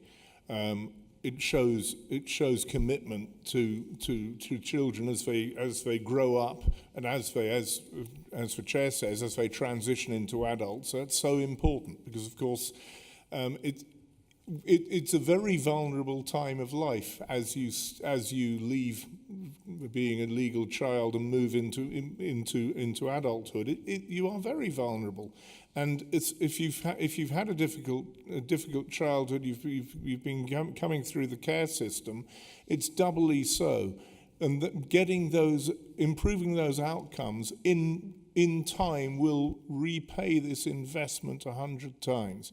So I absolutely welcome the report. I welcome the opportunity that we may have to bid for central government funding, so leave no stone unturned in this. But otherwise, the £20 million capital spend in such a worthy cause is really very much to be welcomed, and you're absolutely right. Everyone around this table, or at least all the members around this table, we are all corporate parents. We owe it to look after to our young people as they transition into the next stage of their lives. So thank you for bringing this paper. Thank you very much, Councillor Brackenbury. Councillor Binley. Thank you very much, Chair, and I too welcome this paper, and Councillor Edwards, your passion absolutely comes across, and rightly so. And I think that this is a brilliant piece of work that the team have put together. I think it's absolutely right and proper that we give the Children's Trust that ability to have that presence here in Northamptonshire. Because as has been alluded to, of course, we have plenty of buildings available, and I too welcome all the work that's being done to bring up to a decent standard in-house facilities. And I know, again, it was mentioned earlier about looking at our buildings, and again, I know that yourself and the team are doing exactly that, but of course at this point in time we're not in a position to discuss those types of details as we go through the asset rationalisation bit, working in that one council direction with our officers to make sure that they have the correct bases to be in, and once all of that is sorted out and staff have been consulted with and staff are aware, then of course we can then further progress those plans to make better utilisation of those remaining assets. So this is all just absolutely moving in the right direction and at pace, I hasten to add. So I just welcome it wholeheartedly, Chair. I'm not sure I'd want one of these coming every week financially, but... It's the same as it released at the other end, Councillor Binley. Well, Councillor Edwards, I'm going to come back to you just to sum up, and I know you've moved the report, and then I will find you a seconder. Thank you, Chair, and thank you for your support, colleagues, not just today, throughout the years. You know that I talk about children a lot in our meetings, and what I would like to achieve for our children. This goes some way to achieving that. And I had the pleasure in attending with our Chief Exec Adele, the Care Leavers Pledge, in signing the Care Leavers Pledge, which we did 4 weeks ago or so now. And that, again, makes us more positive and strives us to get absolutely into the right position for our children in care, or those with experience in care. And Councillor Binley, you're absolutely right. We've been working with the Director of Assets for other buildings, for other uses, and absolutely, when the time is there, we will be utilising those buildings as well. If you could pass that back to Councillor Buckingham, because I did fail to answer that, so sorry, Councillor Anslow. I'm really, really excited about this report, really, really pleased. I'm hoping you're all going to support it, and I look forward to seeing these buildings when they're in their fruition and we've got our children in them. Thank you. Thank you very much, Councillor Edwards. So Councillor Edwards has moved that report. Would someone like to second that report? Councillor Howe. Thank you very much. So the recommendation that was set out on page 207 of the agenda packs have been moved and seconded. Can I have a show of hands, please? Unanimous, Chair. Thank you. So we move on to item 12, option appraisal for operations delivery, Chelverston Operating Centre 25 and onwards. And I'd like to invite Councillor Binley to introduce the report, please. Thank you very much, Chair. Of course, just to note that this item does contain an exempt appendix, so of course I will not be going into detail that's contained in that appendix. This report is to decide the future provision of waste collection and street cleansing services currently provided by FCC in the eastern area of Northants. The current contract provision with FCC, which operates from a depot in Chelveston, is due to expire on the 31st of July 2025. The contract currently costs 3.078 million. You will note that there is a budget pressure for contractual inflation costs for FCC contained within the report, and that's for the 25-26 financial year of costs of 340k, and in the 26-27 financial year of 374k. This is already listed in the MTFP. There are additional one-off costs to bring such services in-house. It has been calculated that the in-house service would add an additional 30k onto the pressure for the 25-26 financial year, as the transfer would take way partway through that financial year. After that, it is forecasted the service would then make a saving of 59k the following financial year. Although, of course, I hasten to add that is caveated, as these forecasts and costs, such as local government pay awards, they can't necessarily be accurately predicted. The report also highlights how a new fleet will be required in the next 36 months, but this would be required regardless as to whether the service remained as an outsourced service or whether we took it in-house. And this is due to the fact that NNC provide that fleet. But it is just to note that there would be increased maintenance costs over that next 36 months due to the ageing of the fleet. There is also new legislation that we have coming into effect in April 2026, which of course you are all aware of because we have discussed in previous reports. However, the food collection service is already carried out in the east part of the area by this existing contractor. 2.2 of the report details what additional resourcing is required to bring the service in-house. There are 55 full-time equivalent staff on the contract, and as the report highlights, there will be some significant work around TUPE regulations. All of the other areas that we operate at the moment come under one management team for a consistent approach. The most recent addition to the in-house service being the Wellingborough area. Since that time, significant transformation works have been undertaken within the service, and this work continues as referred to within the report.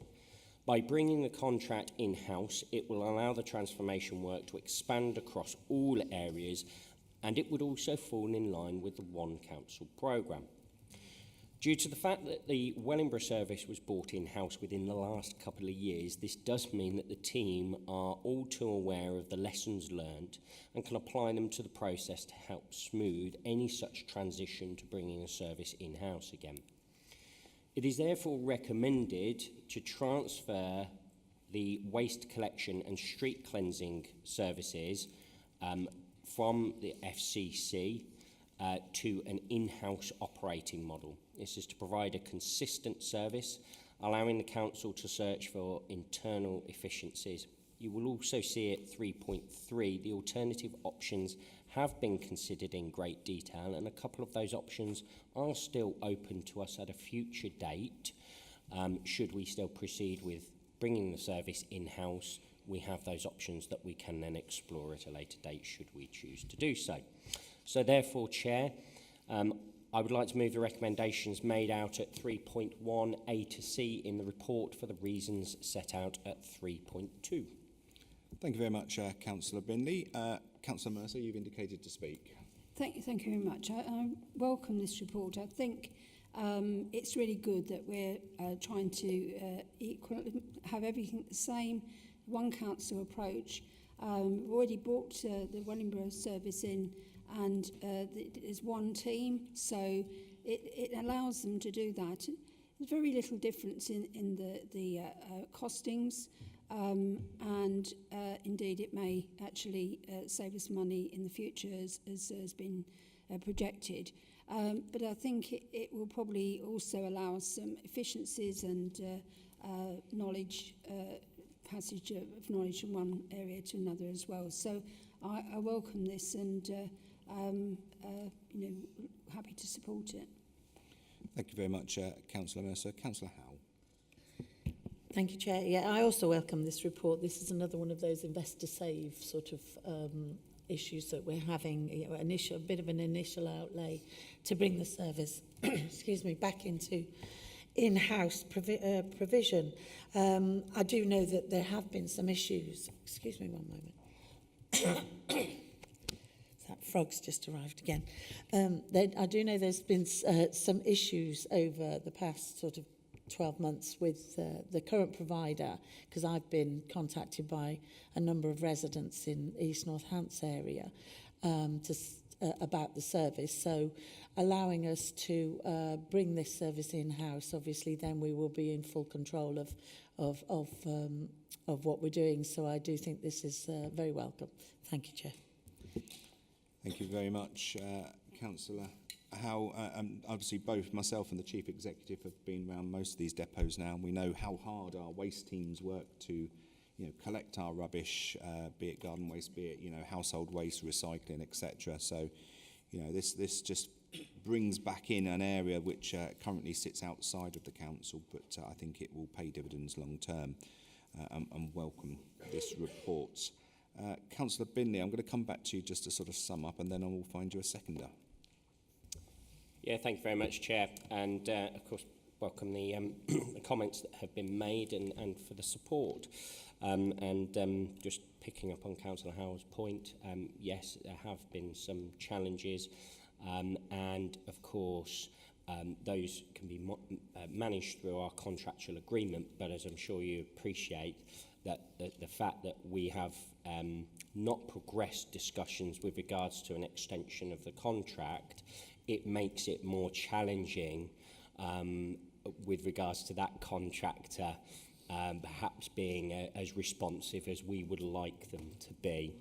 But of course, we as the leader has said, we do have a really hard working team within that department, and I certainly know that the manager and her team will do all they can to try and make sure that that service is the best possible service that we can have until, and hopefully not to preempt anything, until we all approve to bring that service in-house, and we do bring that in-house. So I know that they will do all they possibly can. So as I've already moved, Chair, still happy to do so. Thank you very much, Councillor Binley. So Councillor Binley has moved that report. Could I look for someone to second the report, please? Councillor Howell, thank you very much. So the recommendations are set out on page 224 of your agenda pack. They've been moved and seconded. Can I have a show of hands, please? Unanimous, Chair. Thank you very much. So we now move on to agenda item 13, the Household Support Fund extension. And I'd like to invite Councillor Valerie Anslow to address the meeting.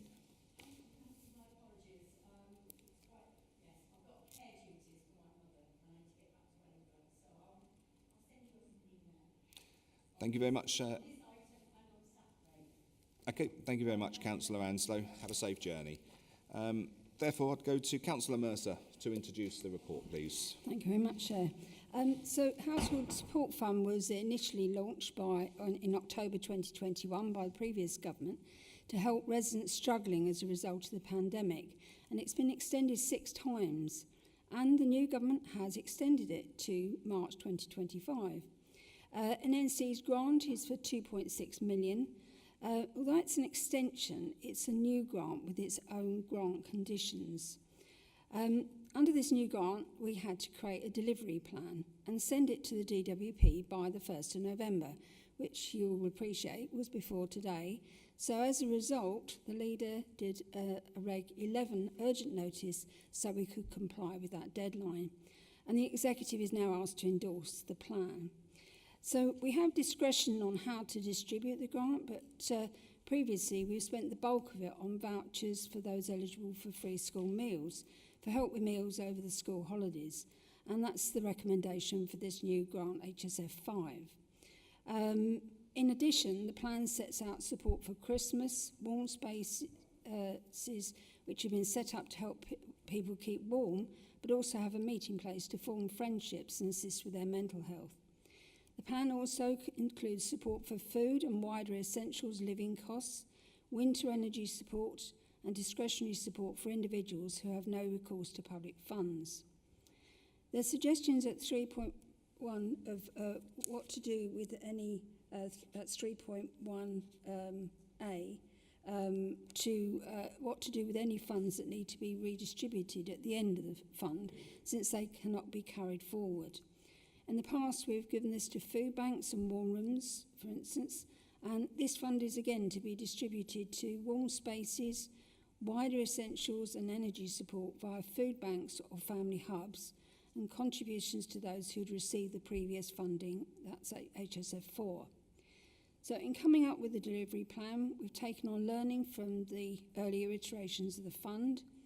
The report shows the history of the HSF 4 and the extension of this, which we called HSFE.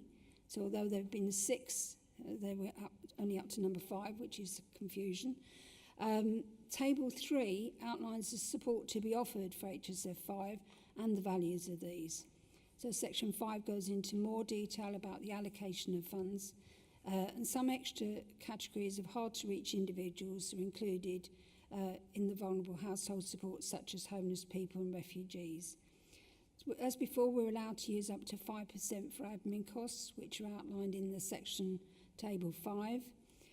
One of the requirements of this scheme is that I needed to read the proposal and agree it before it was sent off to the DWP, which I accordingly did. And the executive is asked to endorse this. I'd just like to say that the team that have been doing this have been doing a sterling job.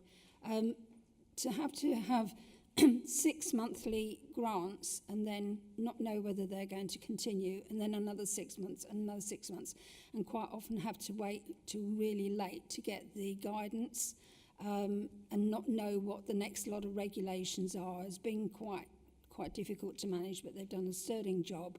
And they are equally doing this. Obviously, we don't know what will happen after March 2025. And so, we have to always work on the basis that the funding has to be spent by the end of that period. So with that, Chair, I'd like to just propose the recommendations at 3.1 for the reasons I recommend 3.2.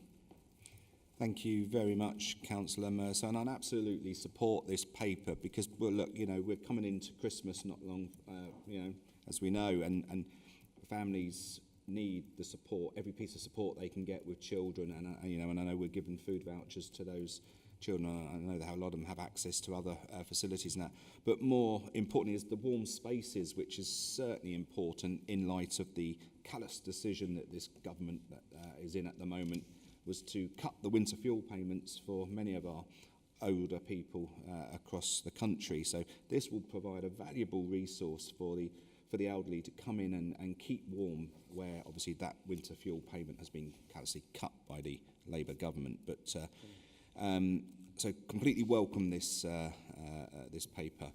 Members, Mr. Councillor Brackenbury. Thank you very much, Chair. And yes, like the leader, I absolutely welcome the report. And as he observes, it comes at a very apposite time with the difficulties with winter fuel payment not coming or being cancelled by the current government. Point I wanted to make, though, particularly is that of outreach. I think it's important that there are a lot of people who will not know about these grants and the availability of these fundings. So to try to raise awareness and to try to contact hard-to-reach groups, try to contact people who don't want to claim grants because they don't feel they ought to, I think is really important. And I'm very pleased that was picked up in the report. perhaps we were talking earlier, were we not, about deprivation, and there's rather obvious areas of deprivation, and then there are rather less obvious areas. It's the same with contacting some of the people who would really benefit from the welcome initiatives set out in this report. So I endorse the report, and I really do welcome the fact that we're trying to raise awareness and promote the help that is available. Thank you. Thank you very much, Councillor Brackley. Councillor Edwards. Thank you, Chair, and I fully support this report as well. I think it's great that we are supporting our most vulnerable in society, including our children, our children that have free school meals, that they will continue to get vouchers this Christmas to be able to have some sort of food or whatever they choose to spend it on.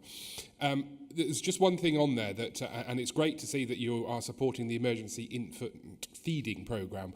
We know that new mothers sometimes may be in a situation where they cannot breastfeed, so therefore have to have infant feeding, and may not be in a position to be able to afford it.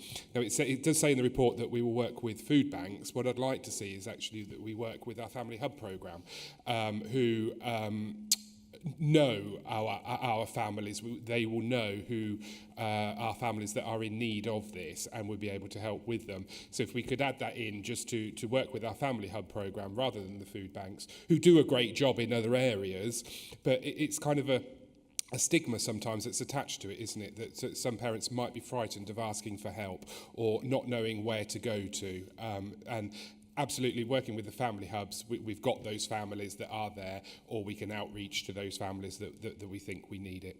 But no, fully recommend this report. Thank you very much. Councillor Rowley. Thank you, Chair. Yeah, fully support this. Comments that have already been made. Helping the most needy and vulnerable in our society is always a good thing to do, and making sure that the VCSE help us out, because they're in the best place to help make sure that this gets to the right people.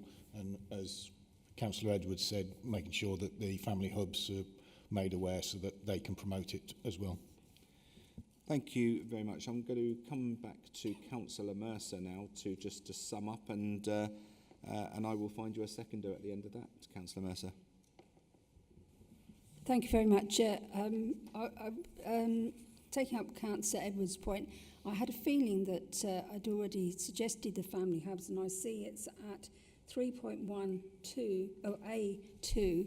It does say food banks or family hubs. So that's already been taken on board. But absolutely, we always work with the family hubs at any opportunity we can. I thank everyone for their comments.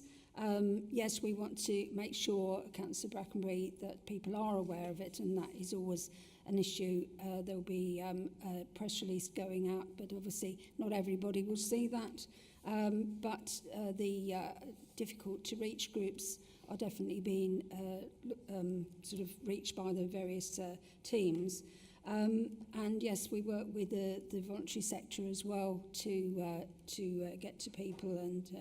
And I'd like to pick up on the leader's comment about the winter fuel allowance as well. Obviously, this was one of the first things that occurred to me when we were doing this one was older people that need these services.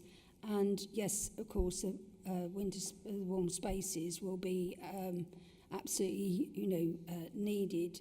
I was a little concerned that we would be perhaps inundated with people needing that support, which when they didn't need it before. And obviously, there's only one pot of money. So if we've got vulnerable younger people, families, etc., that money can only be spent once. So it has been said by government, well, you've got the household support fund, but obviously we haven't got any money more than we had before. So it could cause a problem. But I have been assured that they can apply under several of the different categories. There's the energy support and the sort of special info vulnerability. So there are several different pillars that they can apply on. So with that, Chair, I'd like to just reiterate to propose the recommendations at 3.1 for the reasons at 3.2. Thank you very much, Councillor Mercer. So that recommendation has been moved. Would someone like to second the recommendation? Councillor Binley, thank you very much. So the recommendations are set out on page 241 of your agenda packs, and they've been moved and seconded. Can we have a show of hands, please? Unanimous, Chair. Great. So we move on now to item 14, Northamptonshire's Safeguarding Adults Board Annual Report 23-24. And I'd like to invite Councillor Maxwell to address the meeting. Councillor Maxwell, you have 3 minutes.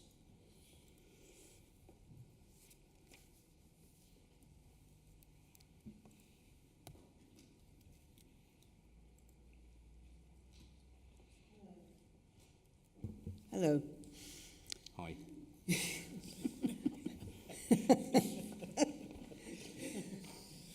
Northampton Safeguarding Adult Board Annual Report 2024. We discussed this report in scrutiny on Wednesday, and whilst it is a great report, it does have its issues. It was good to hear that we do no longer employ agency staff, and this is great for safeguarding. I was shocked to read about a young person who could not get access for his mental health issues on page 287 and was taken to Ketchin General Hospital and returned home without an assessment. The British Transport Police, who had taken him there, then found that he'd returned to the railway line and sadly he was hit by a train. It is very difficult for people, even now, to get help. I was dealing with a resident who's been referred by her mother, who lives 3 hours away. I did get help in this case, but it took a long time to sort it out. Clearly, we need to know that people know where to go and where to get help when they need it, because it shows that access to mental health is not straightforward. In this report, it also showed that not all nursing homes which are privately run are not always up to standard, and 19 people died as a result of poor standard care. This should never happen again, and we must make sure that we protect the residents who have no say. Thank you for listening. Thank you very much, Councillor Maxwell. So I'd like to invite Councillor Mercer now to introduce the report. Thank you very much, Chair. Yes, to talk to Councillor Maxwell's points, first of all. Mental health is something that we are, particularly with the Director of Public Health, and I discuss a lot. Had a briefing yesterday on a lot of the different new strands that we're putting in particular the health and wellbeing strategy. That's one of the strands of it, and there's a lot of work going to be going on in it. Can't promise to get to everyone, but what we are trying to do is to make the system more joined up and dealing with people. Obviously, that sad case was some time ago, but lessons are learned. Now, these safeguarding reviews are in order to learn lessons. So that's why that is picked up, and you pick up also the nursing home and the sad deaths. Obviously, that was actually before this council existed.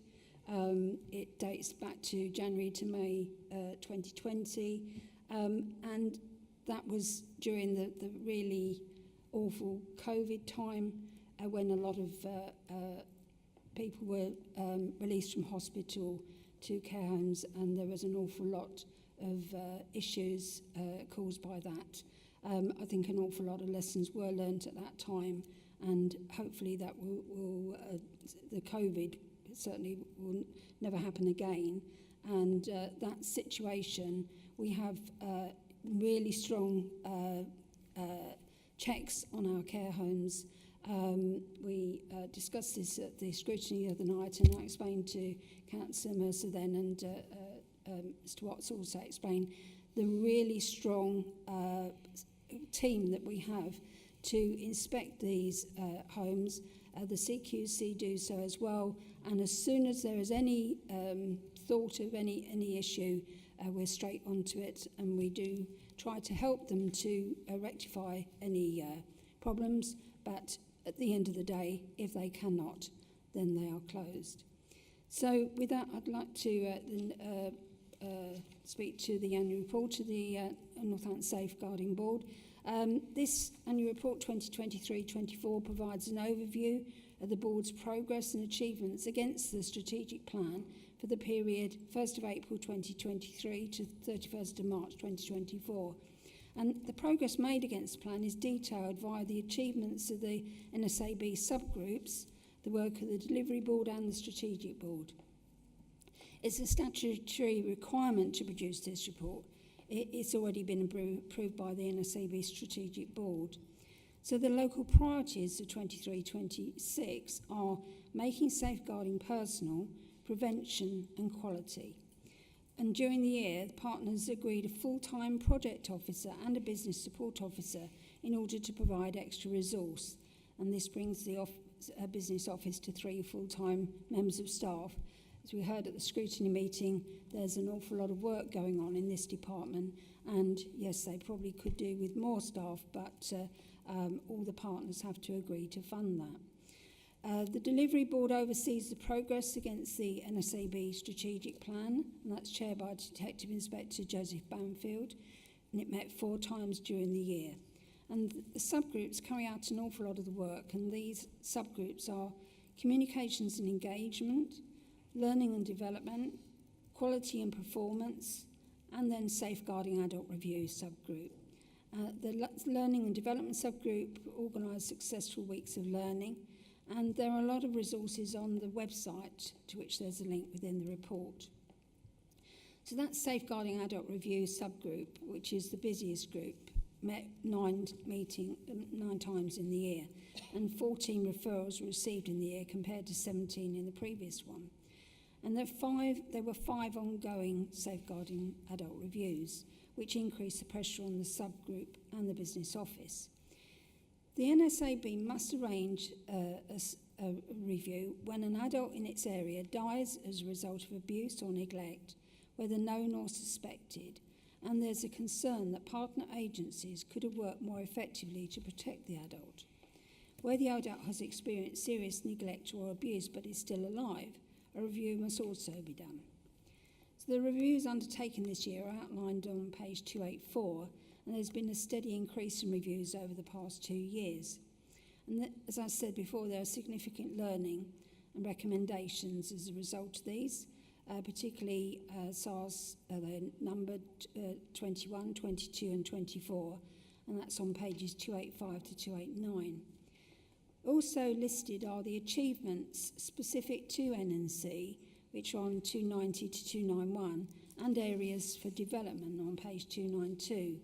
It's a partnership, and NNC is just one part of that, but that is the section for NNC. And the final section shows the statistics of concerns and inquiries, and after investigation, 94% had their risk removed or reduced.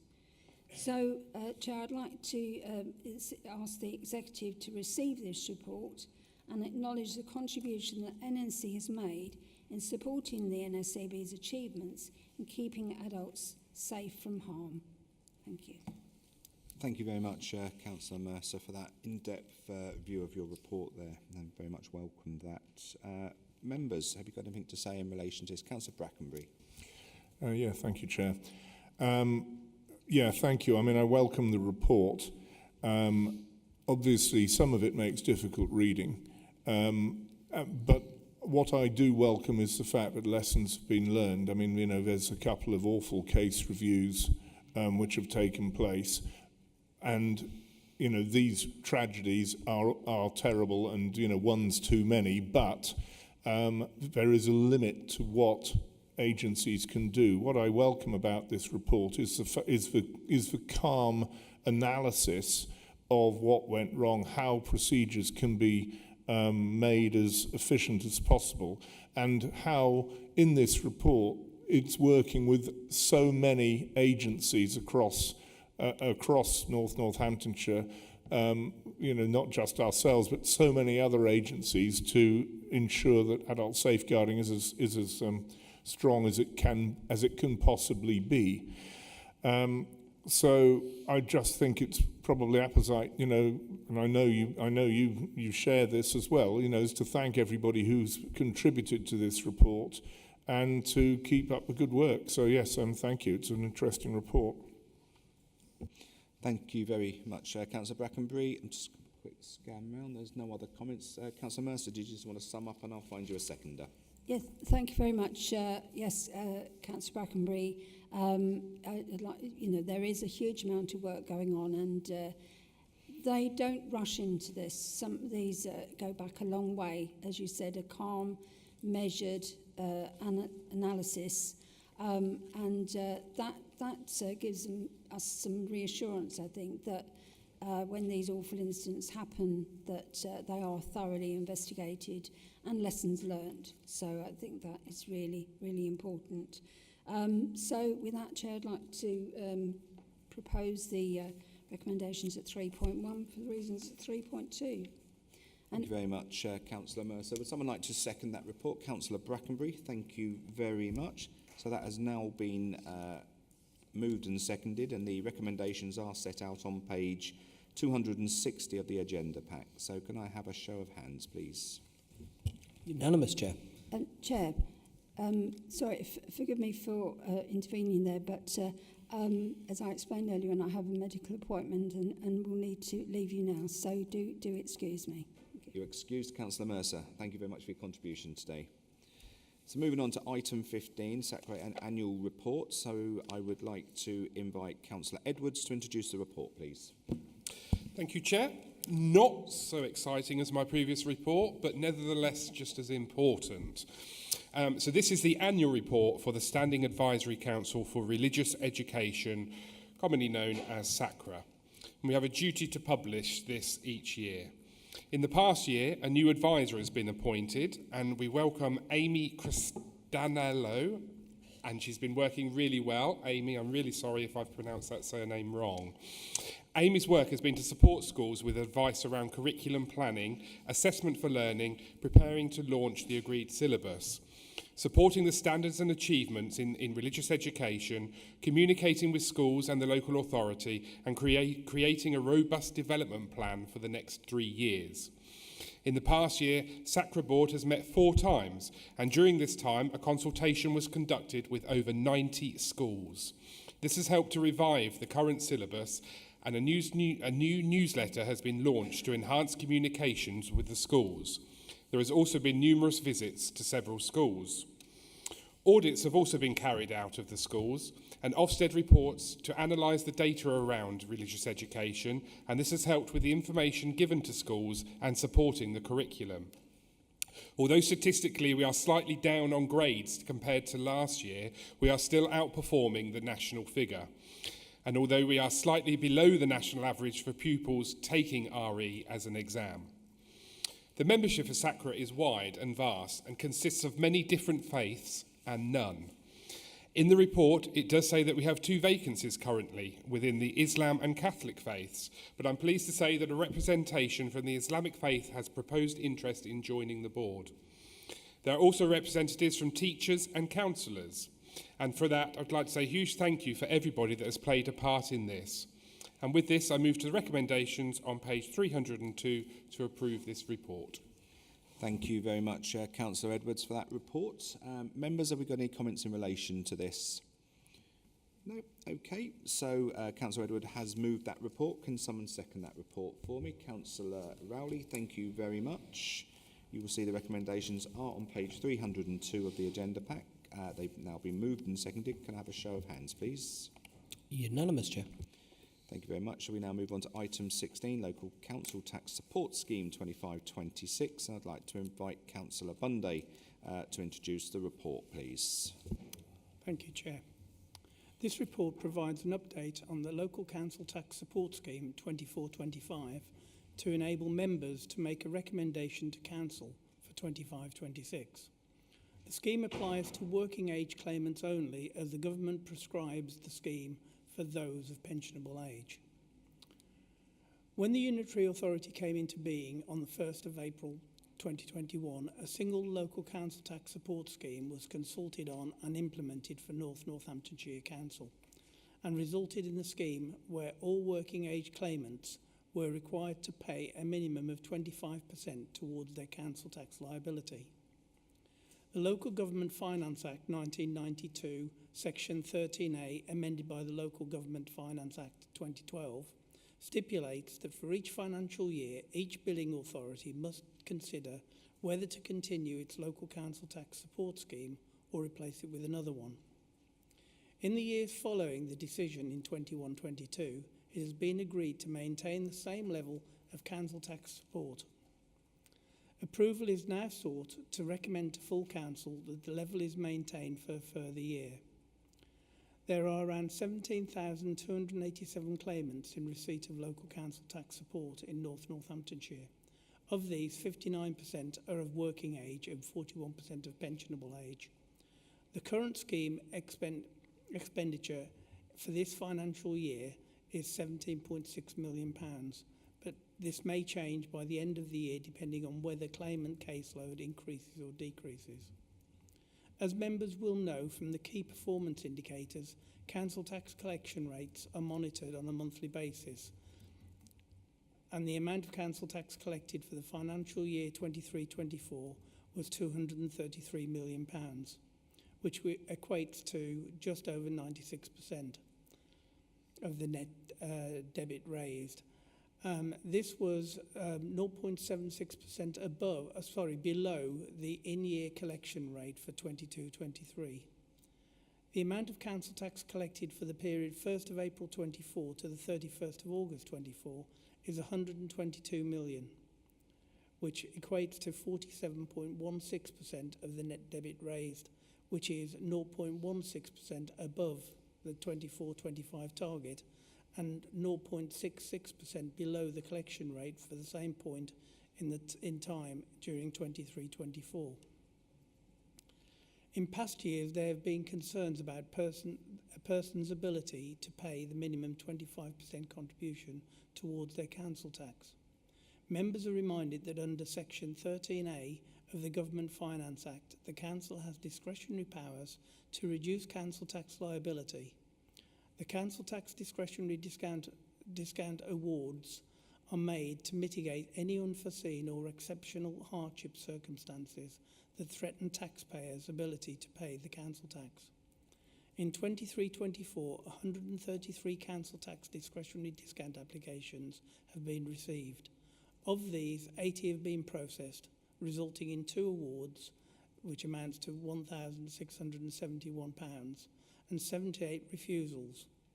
There are 53 applications awaiting assessment. This is where further information has been requested from the customer to complete their application. The majority of those refused either have excess income, so it is considered they can afford to make the payments, or they did not provide further information that was requested to support their application. No one has appealed the refusals, and the service can clearly show individuals the methodology used. At last month's full council, the authority was challenged as to what it was doing to address the issues of those who claim hardship. Can I reassure members that in nearly all cases, the Revenues and Benefits Social Inclusion team has spoken with the customer and have been able to help them in other areas such as discretionary housing payment applications, personal independent payment applications, and utility and general money and debt advice. And with that, Chair, I'm happy to propose the recommendations of paragraph 3. Thank you very much, Councillor Bunday, for that report. Are any comments coming from members in relation to that report? No? Okay. So the recommendations are set out on page 332 of your agenda packs, and as Councillor Bunday has moved that, thank you, Councillor Bindley, for seconding that. And can I have a show of hands, please? Sorry, unanimous, Chair. Thank you very much, David. So we move on to item 17, indicative budget timeline and scrutiny process 25-26 update. I'd like to invite Councillor Bunday to introduce this report. Thank you, Chair. This report sets out for consideration the timetable for the setting of the budget, culminating in the budget setting meeting of full council on the 20th of February 2025.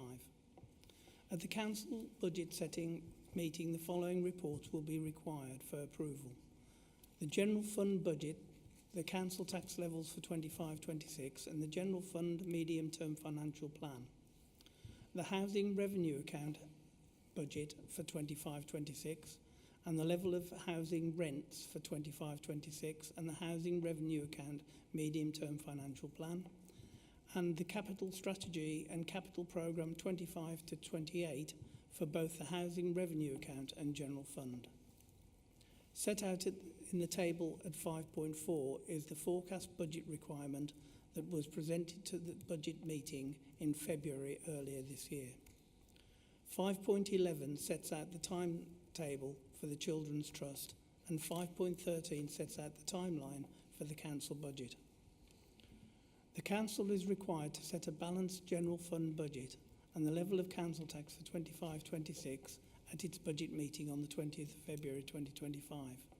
The council is also required to set a balanced HRA budget and rent levels for 25-26, along with a capital programme for both the general fund and HRA. It should be noted that it will not be possible to finalise funding in the budget until the government announces its settlement figures for individual authority allocations that is expected during the week leading up to Christmas.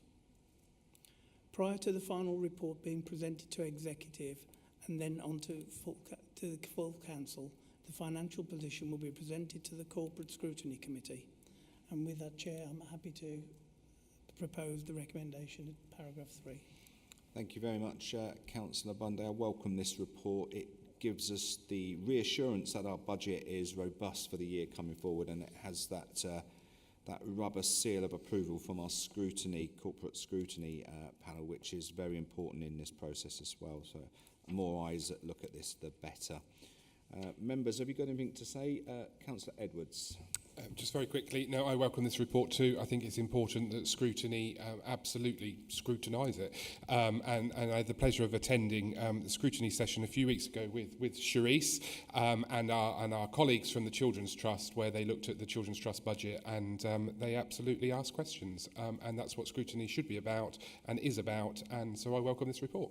Thank you. Thank you very much, Councillor Edwards. Any other comments from members? No? Okay, so Councillor Bunday, you've heard obviously some of the comments. I don't know if you just want to wrap up on those, and then I'll find you a seconder. Thank you, Chair. No, I have nothing to add. Okay, thank you very much. So the recommendations are set out on page 342. They have been moved by Councillor Bunday. Would someone like to second that process? Yep, Councillor Edwards. Thank you very much. Can we have a show of hands, please? Unanimous, Chair. Thank you very much.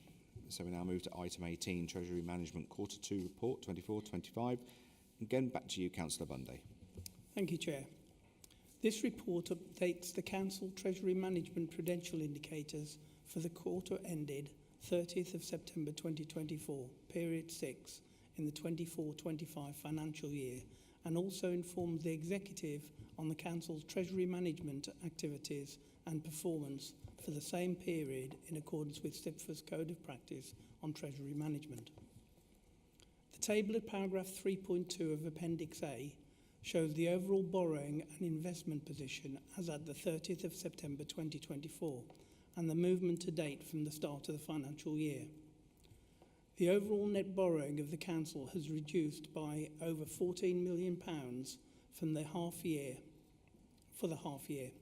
and this can be explained by the planned maturity of long-term loans and one short-term operational loan of £5 million that was outstanding and repaid within the first quarter. As outlined in the Treasury strategy, the authority's chief objective when borrowing has been to strike an appropriately low-risk balance between securing low interest costs and achieving cost certainty over the period of which funds are required, with flexibility to renegotiate loans should the authority's long-term plans change being a secondary objective. Section 4 of the appendix outlines the details of the Council's strategy and policy against a backdrop of interest rate and market fluctuations.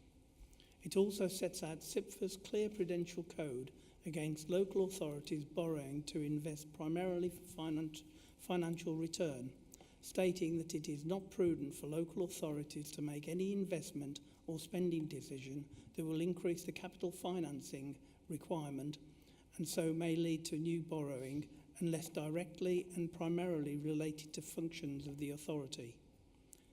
PWLB loans are no longer available to local authorities planning to buy investment assets primarily for yield unless these loans are for refinancing purposes.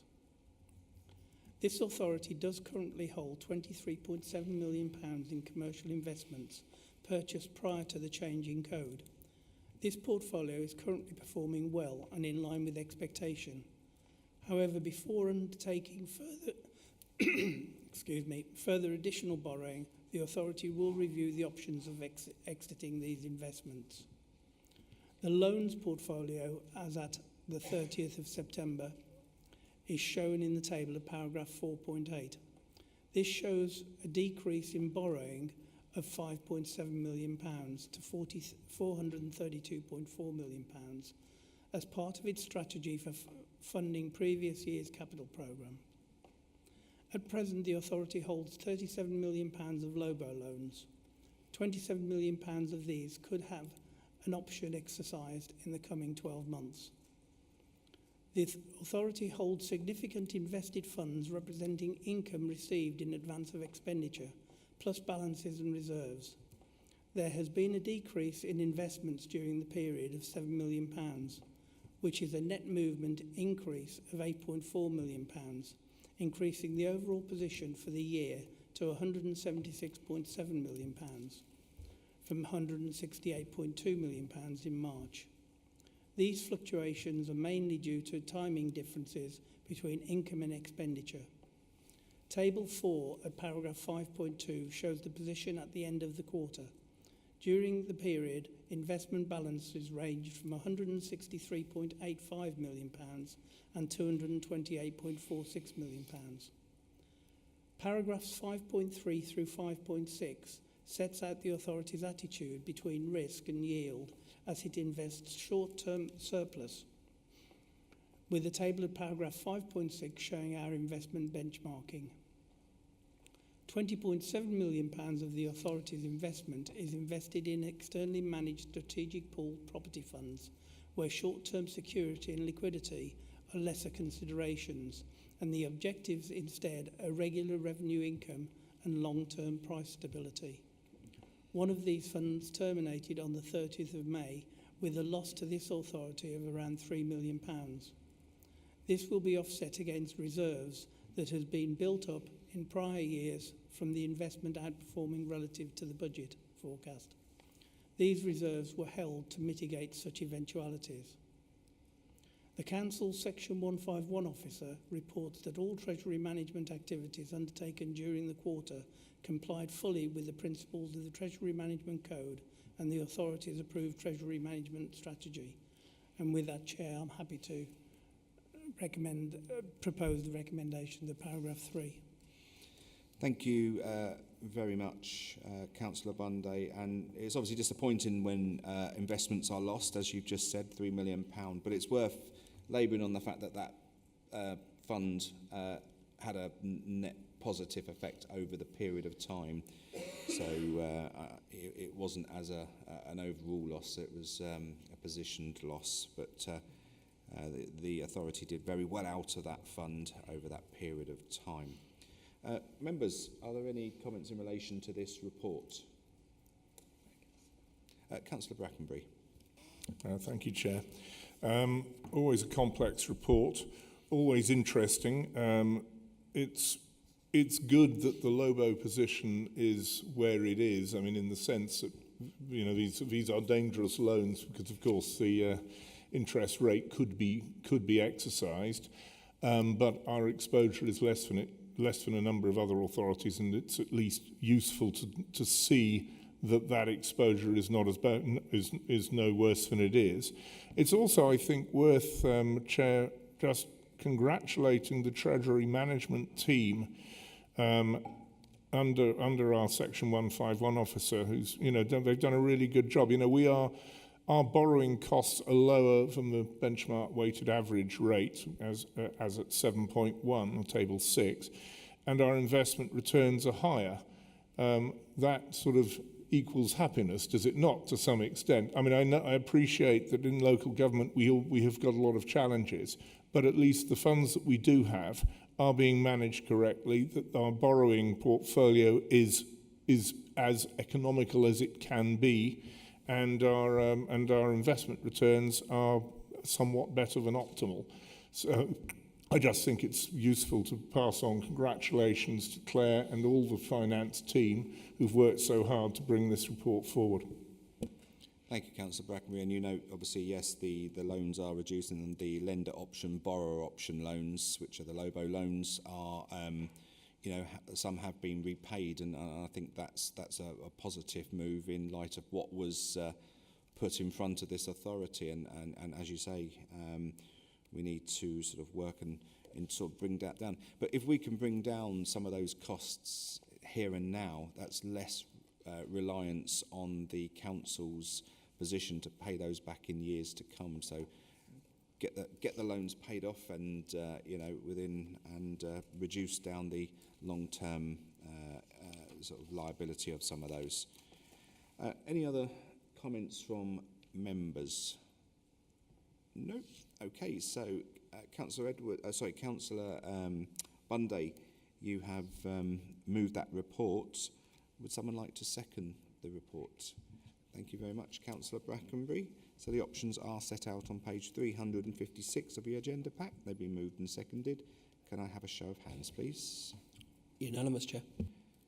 Thank you. So moving on to item 19, capital outturn 24-25 as of Q2. And I'd like Councillor Bundy to introduce this one as well, please. Thank you, Chair. This report sets out the capital outturn position for 24-25 as forecasted at Q2, 30th of September 24 for North Northamptonshire Council. The capital outturn forecast of the General Fund for 24-25 is shown in the table at paragraph 5.2. This shows a revised capital budget position of £108.753 million, which includes slippage and in-year approved programmes. The spend is forecast to be 74.74 against this, which represents an underspend of £34 million.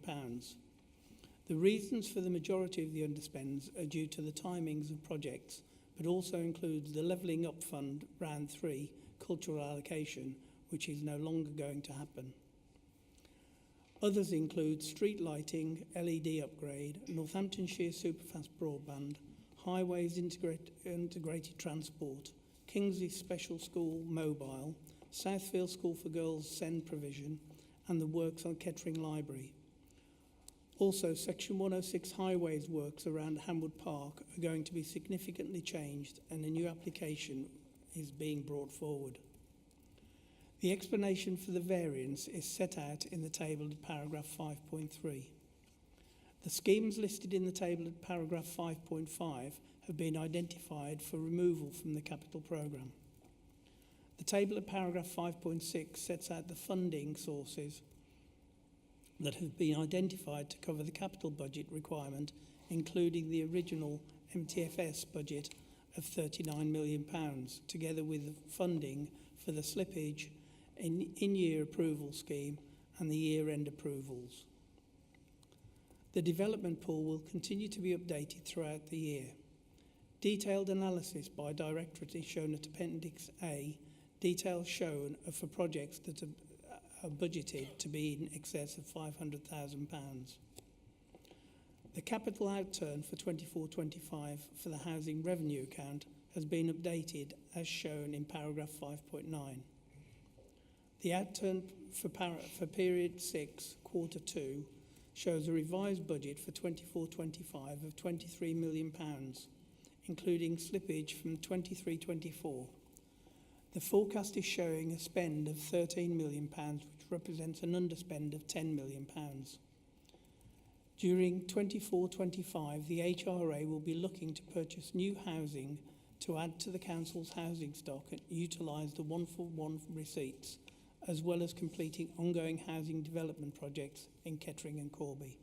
And with that, Chair, I'm happy to propose the recommendations of paragraph 3. Thank you very much, Councillor Bunday. Members, have you got anything to say in relation to this report? No? Okay, so that has been moved by Councillor Bunday. Can I look for someone to second the report, please? Councillor Howell, thank you very much. The recommendations are set out on page 372 of the agenda pack. They've been moved and seconded. Can I have a show of hands, please? Unanimous, Chair. Thank you. So we move on to item 20 now, Capital Programme Update 24-25. And again, Councillor Bunday, this is a report in your name. Thank you, Chair. There are 4 items for approval this month. The Northamptonshire Children's Trust Office and Care Accommodation Programme, budget approval of £20.374 million, which will be funded from borrowing. And that one we will have to recommend to full council for approval of the borrowing. So that is also within the recommendation. Local Authority Treescape Fund 2024, and that will be funded from external grant. Desborough Leisure Centre Sports Hall floor replacement, which is going to cost £215,000, and that will be funded through £11,000 from external grant, £193,000 from capital receipts, and £11,400 environment from existing capital programme budget. And then the final one is the Earls Barton Grange project, budget approval of £800,000, which will be funded through capital receipts. And I'm happy to propose that recommendation, Chair. Thank you very much, Councillor Bunday. Members, have anything to say in relation to this? Councillor Pentland. Thank you, Chair. Just wanted to highlight the really good news as part of this capital recommendations with regard to the Local Authority Treescape Fund, which is funded through external grants. We've got another £420,000 as part of that project, where we've had funding in previous years, so really good to see that. And I know that the team worked really hard with all sorts of local community organisations to make the tree planting a real success. Thank you. Okay, thank you very much, Councillor Pentland. Councillor Edwards. Thank you, and it would be remiss of me not to welcome this report as the £20 million that I've asked for is in this report. So I fully recommend this report and urge everybody to support it too. Thank you. Thank you very much. Any other? Councillor Howe? Yeah, thank you, Chair. I also commend this report. It's good to see that the Desborough Leisure Centre Sports Hall floor replacement is part of this. It's an ideal opportunity, actually, while other works are being carried out on the premises, to take the opportunities to sort of reduce the amount of disruption that's going on, to have this works completed at the same time, so that the floor can be replaced. It is in a very poor state, and it'd be good. We do get a lot of revenue out of that from rentals, so once it's back up and running, it will be great for all of the users. Thank you, Chair. Thank you very much, Councillor Howe. I'm just having a bit of a computer malfunction here at the moment. I'm just bringing up...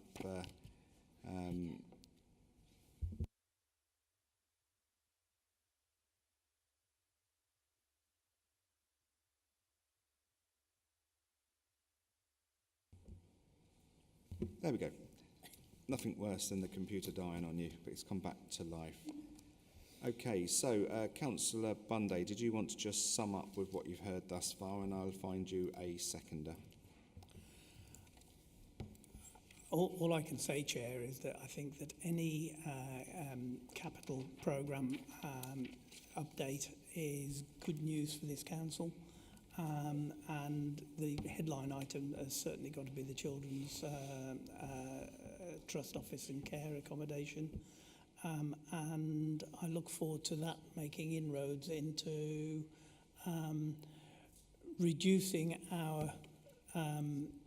our burden, but at the same time looking after our children.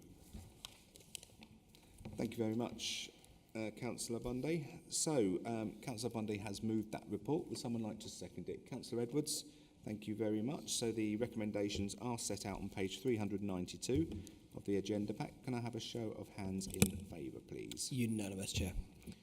Okay, so we now move on to item 21, budget forecast 24-25 as of P6. I'd like to invite Councillor Bunday to introduce the report, please. Thank you, Chair. This report provides commentary on the Council's draft revenue outturn position for 24-25 as at period 6, quarter 2, September 30th, 2024. The draft outturn position for each of the funds is as follows. The General Fund, an overspend of £9.571 million, Housing Revenue Account, an underspend of £633,000, and the Dedicated Schools Grant, an overspend of £9.639 million. The monitoring report sets out the material financial issues identified since the 24-25 budget was set in February early this year. The forecasts presented in this report are based on the best available data and information of the operations of the Council and represents the view of the budget holders and assistant directors. In order to help safeguard the financial position of this Council, officers will continue to seek efficiencies in year to offset the forecast overspend. The Council has a contingency budget and reserves available to call on to help fund in-year pressures. However, it will look to achieve alternative mitigations in the first instance before these are applied. There are a number of pressures and savings across the General Fund.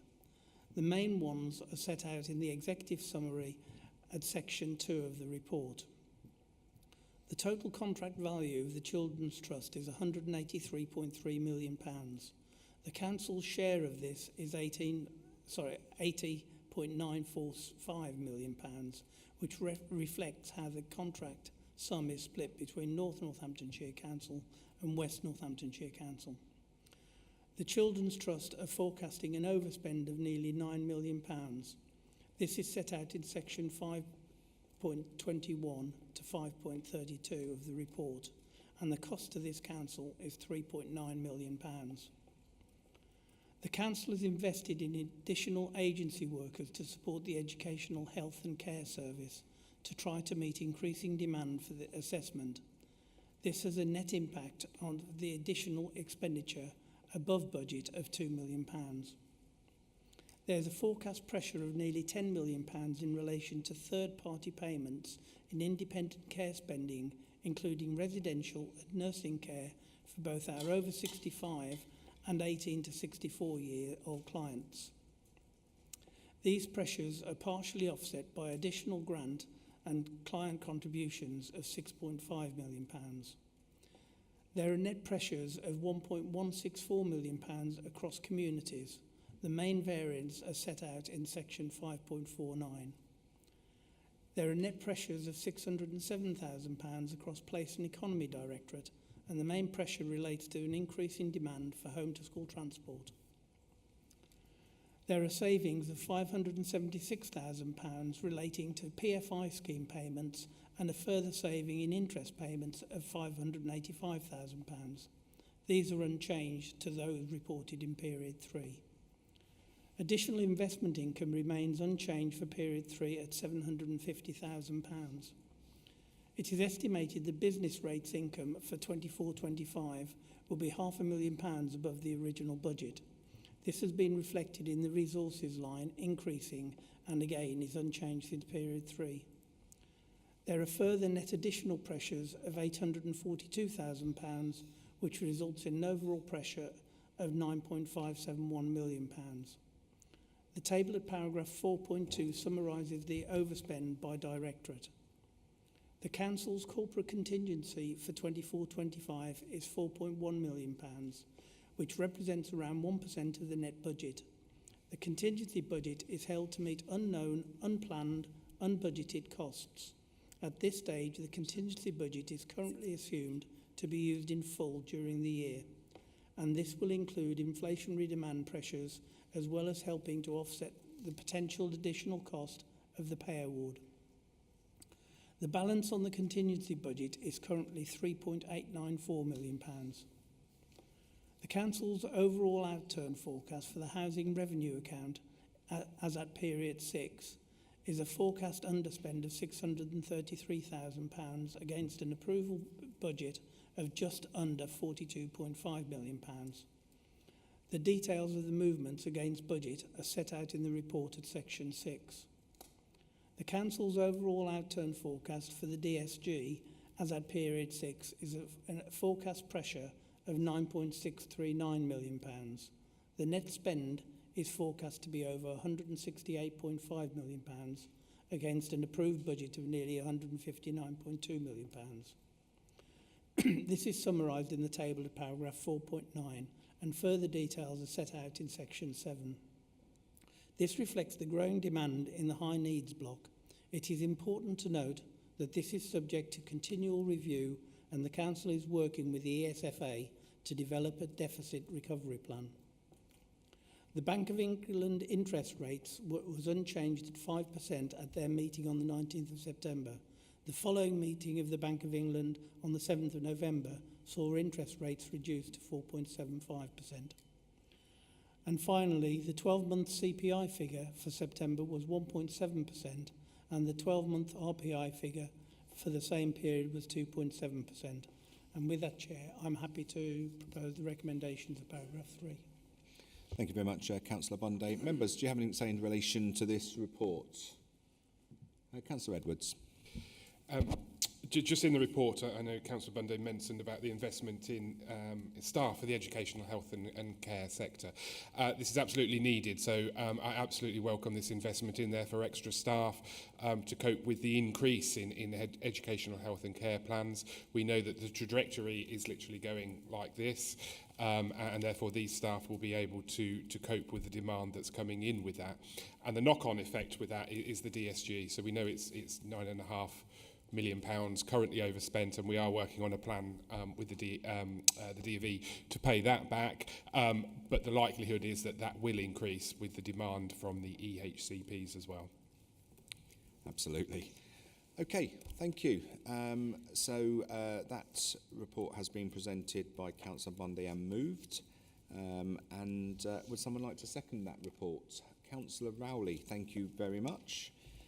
The recommendations are on page 401 of the agenda pack. They've been moved and seconded. Can I have a show of hands, please? Unanimous, Chair. Okay, thank you. So there's been no requests for urgent items to be considered at this meeting, so that includes the business of this meeting, and I'd like to thank all members, officers and members of the public who are viewing online.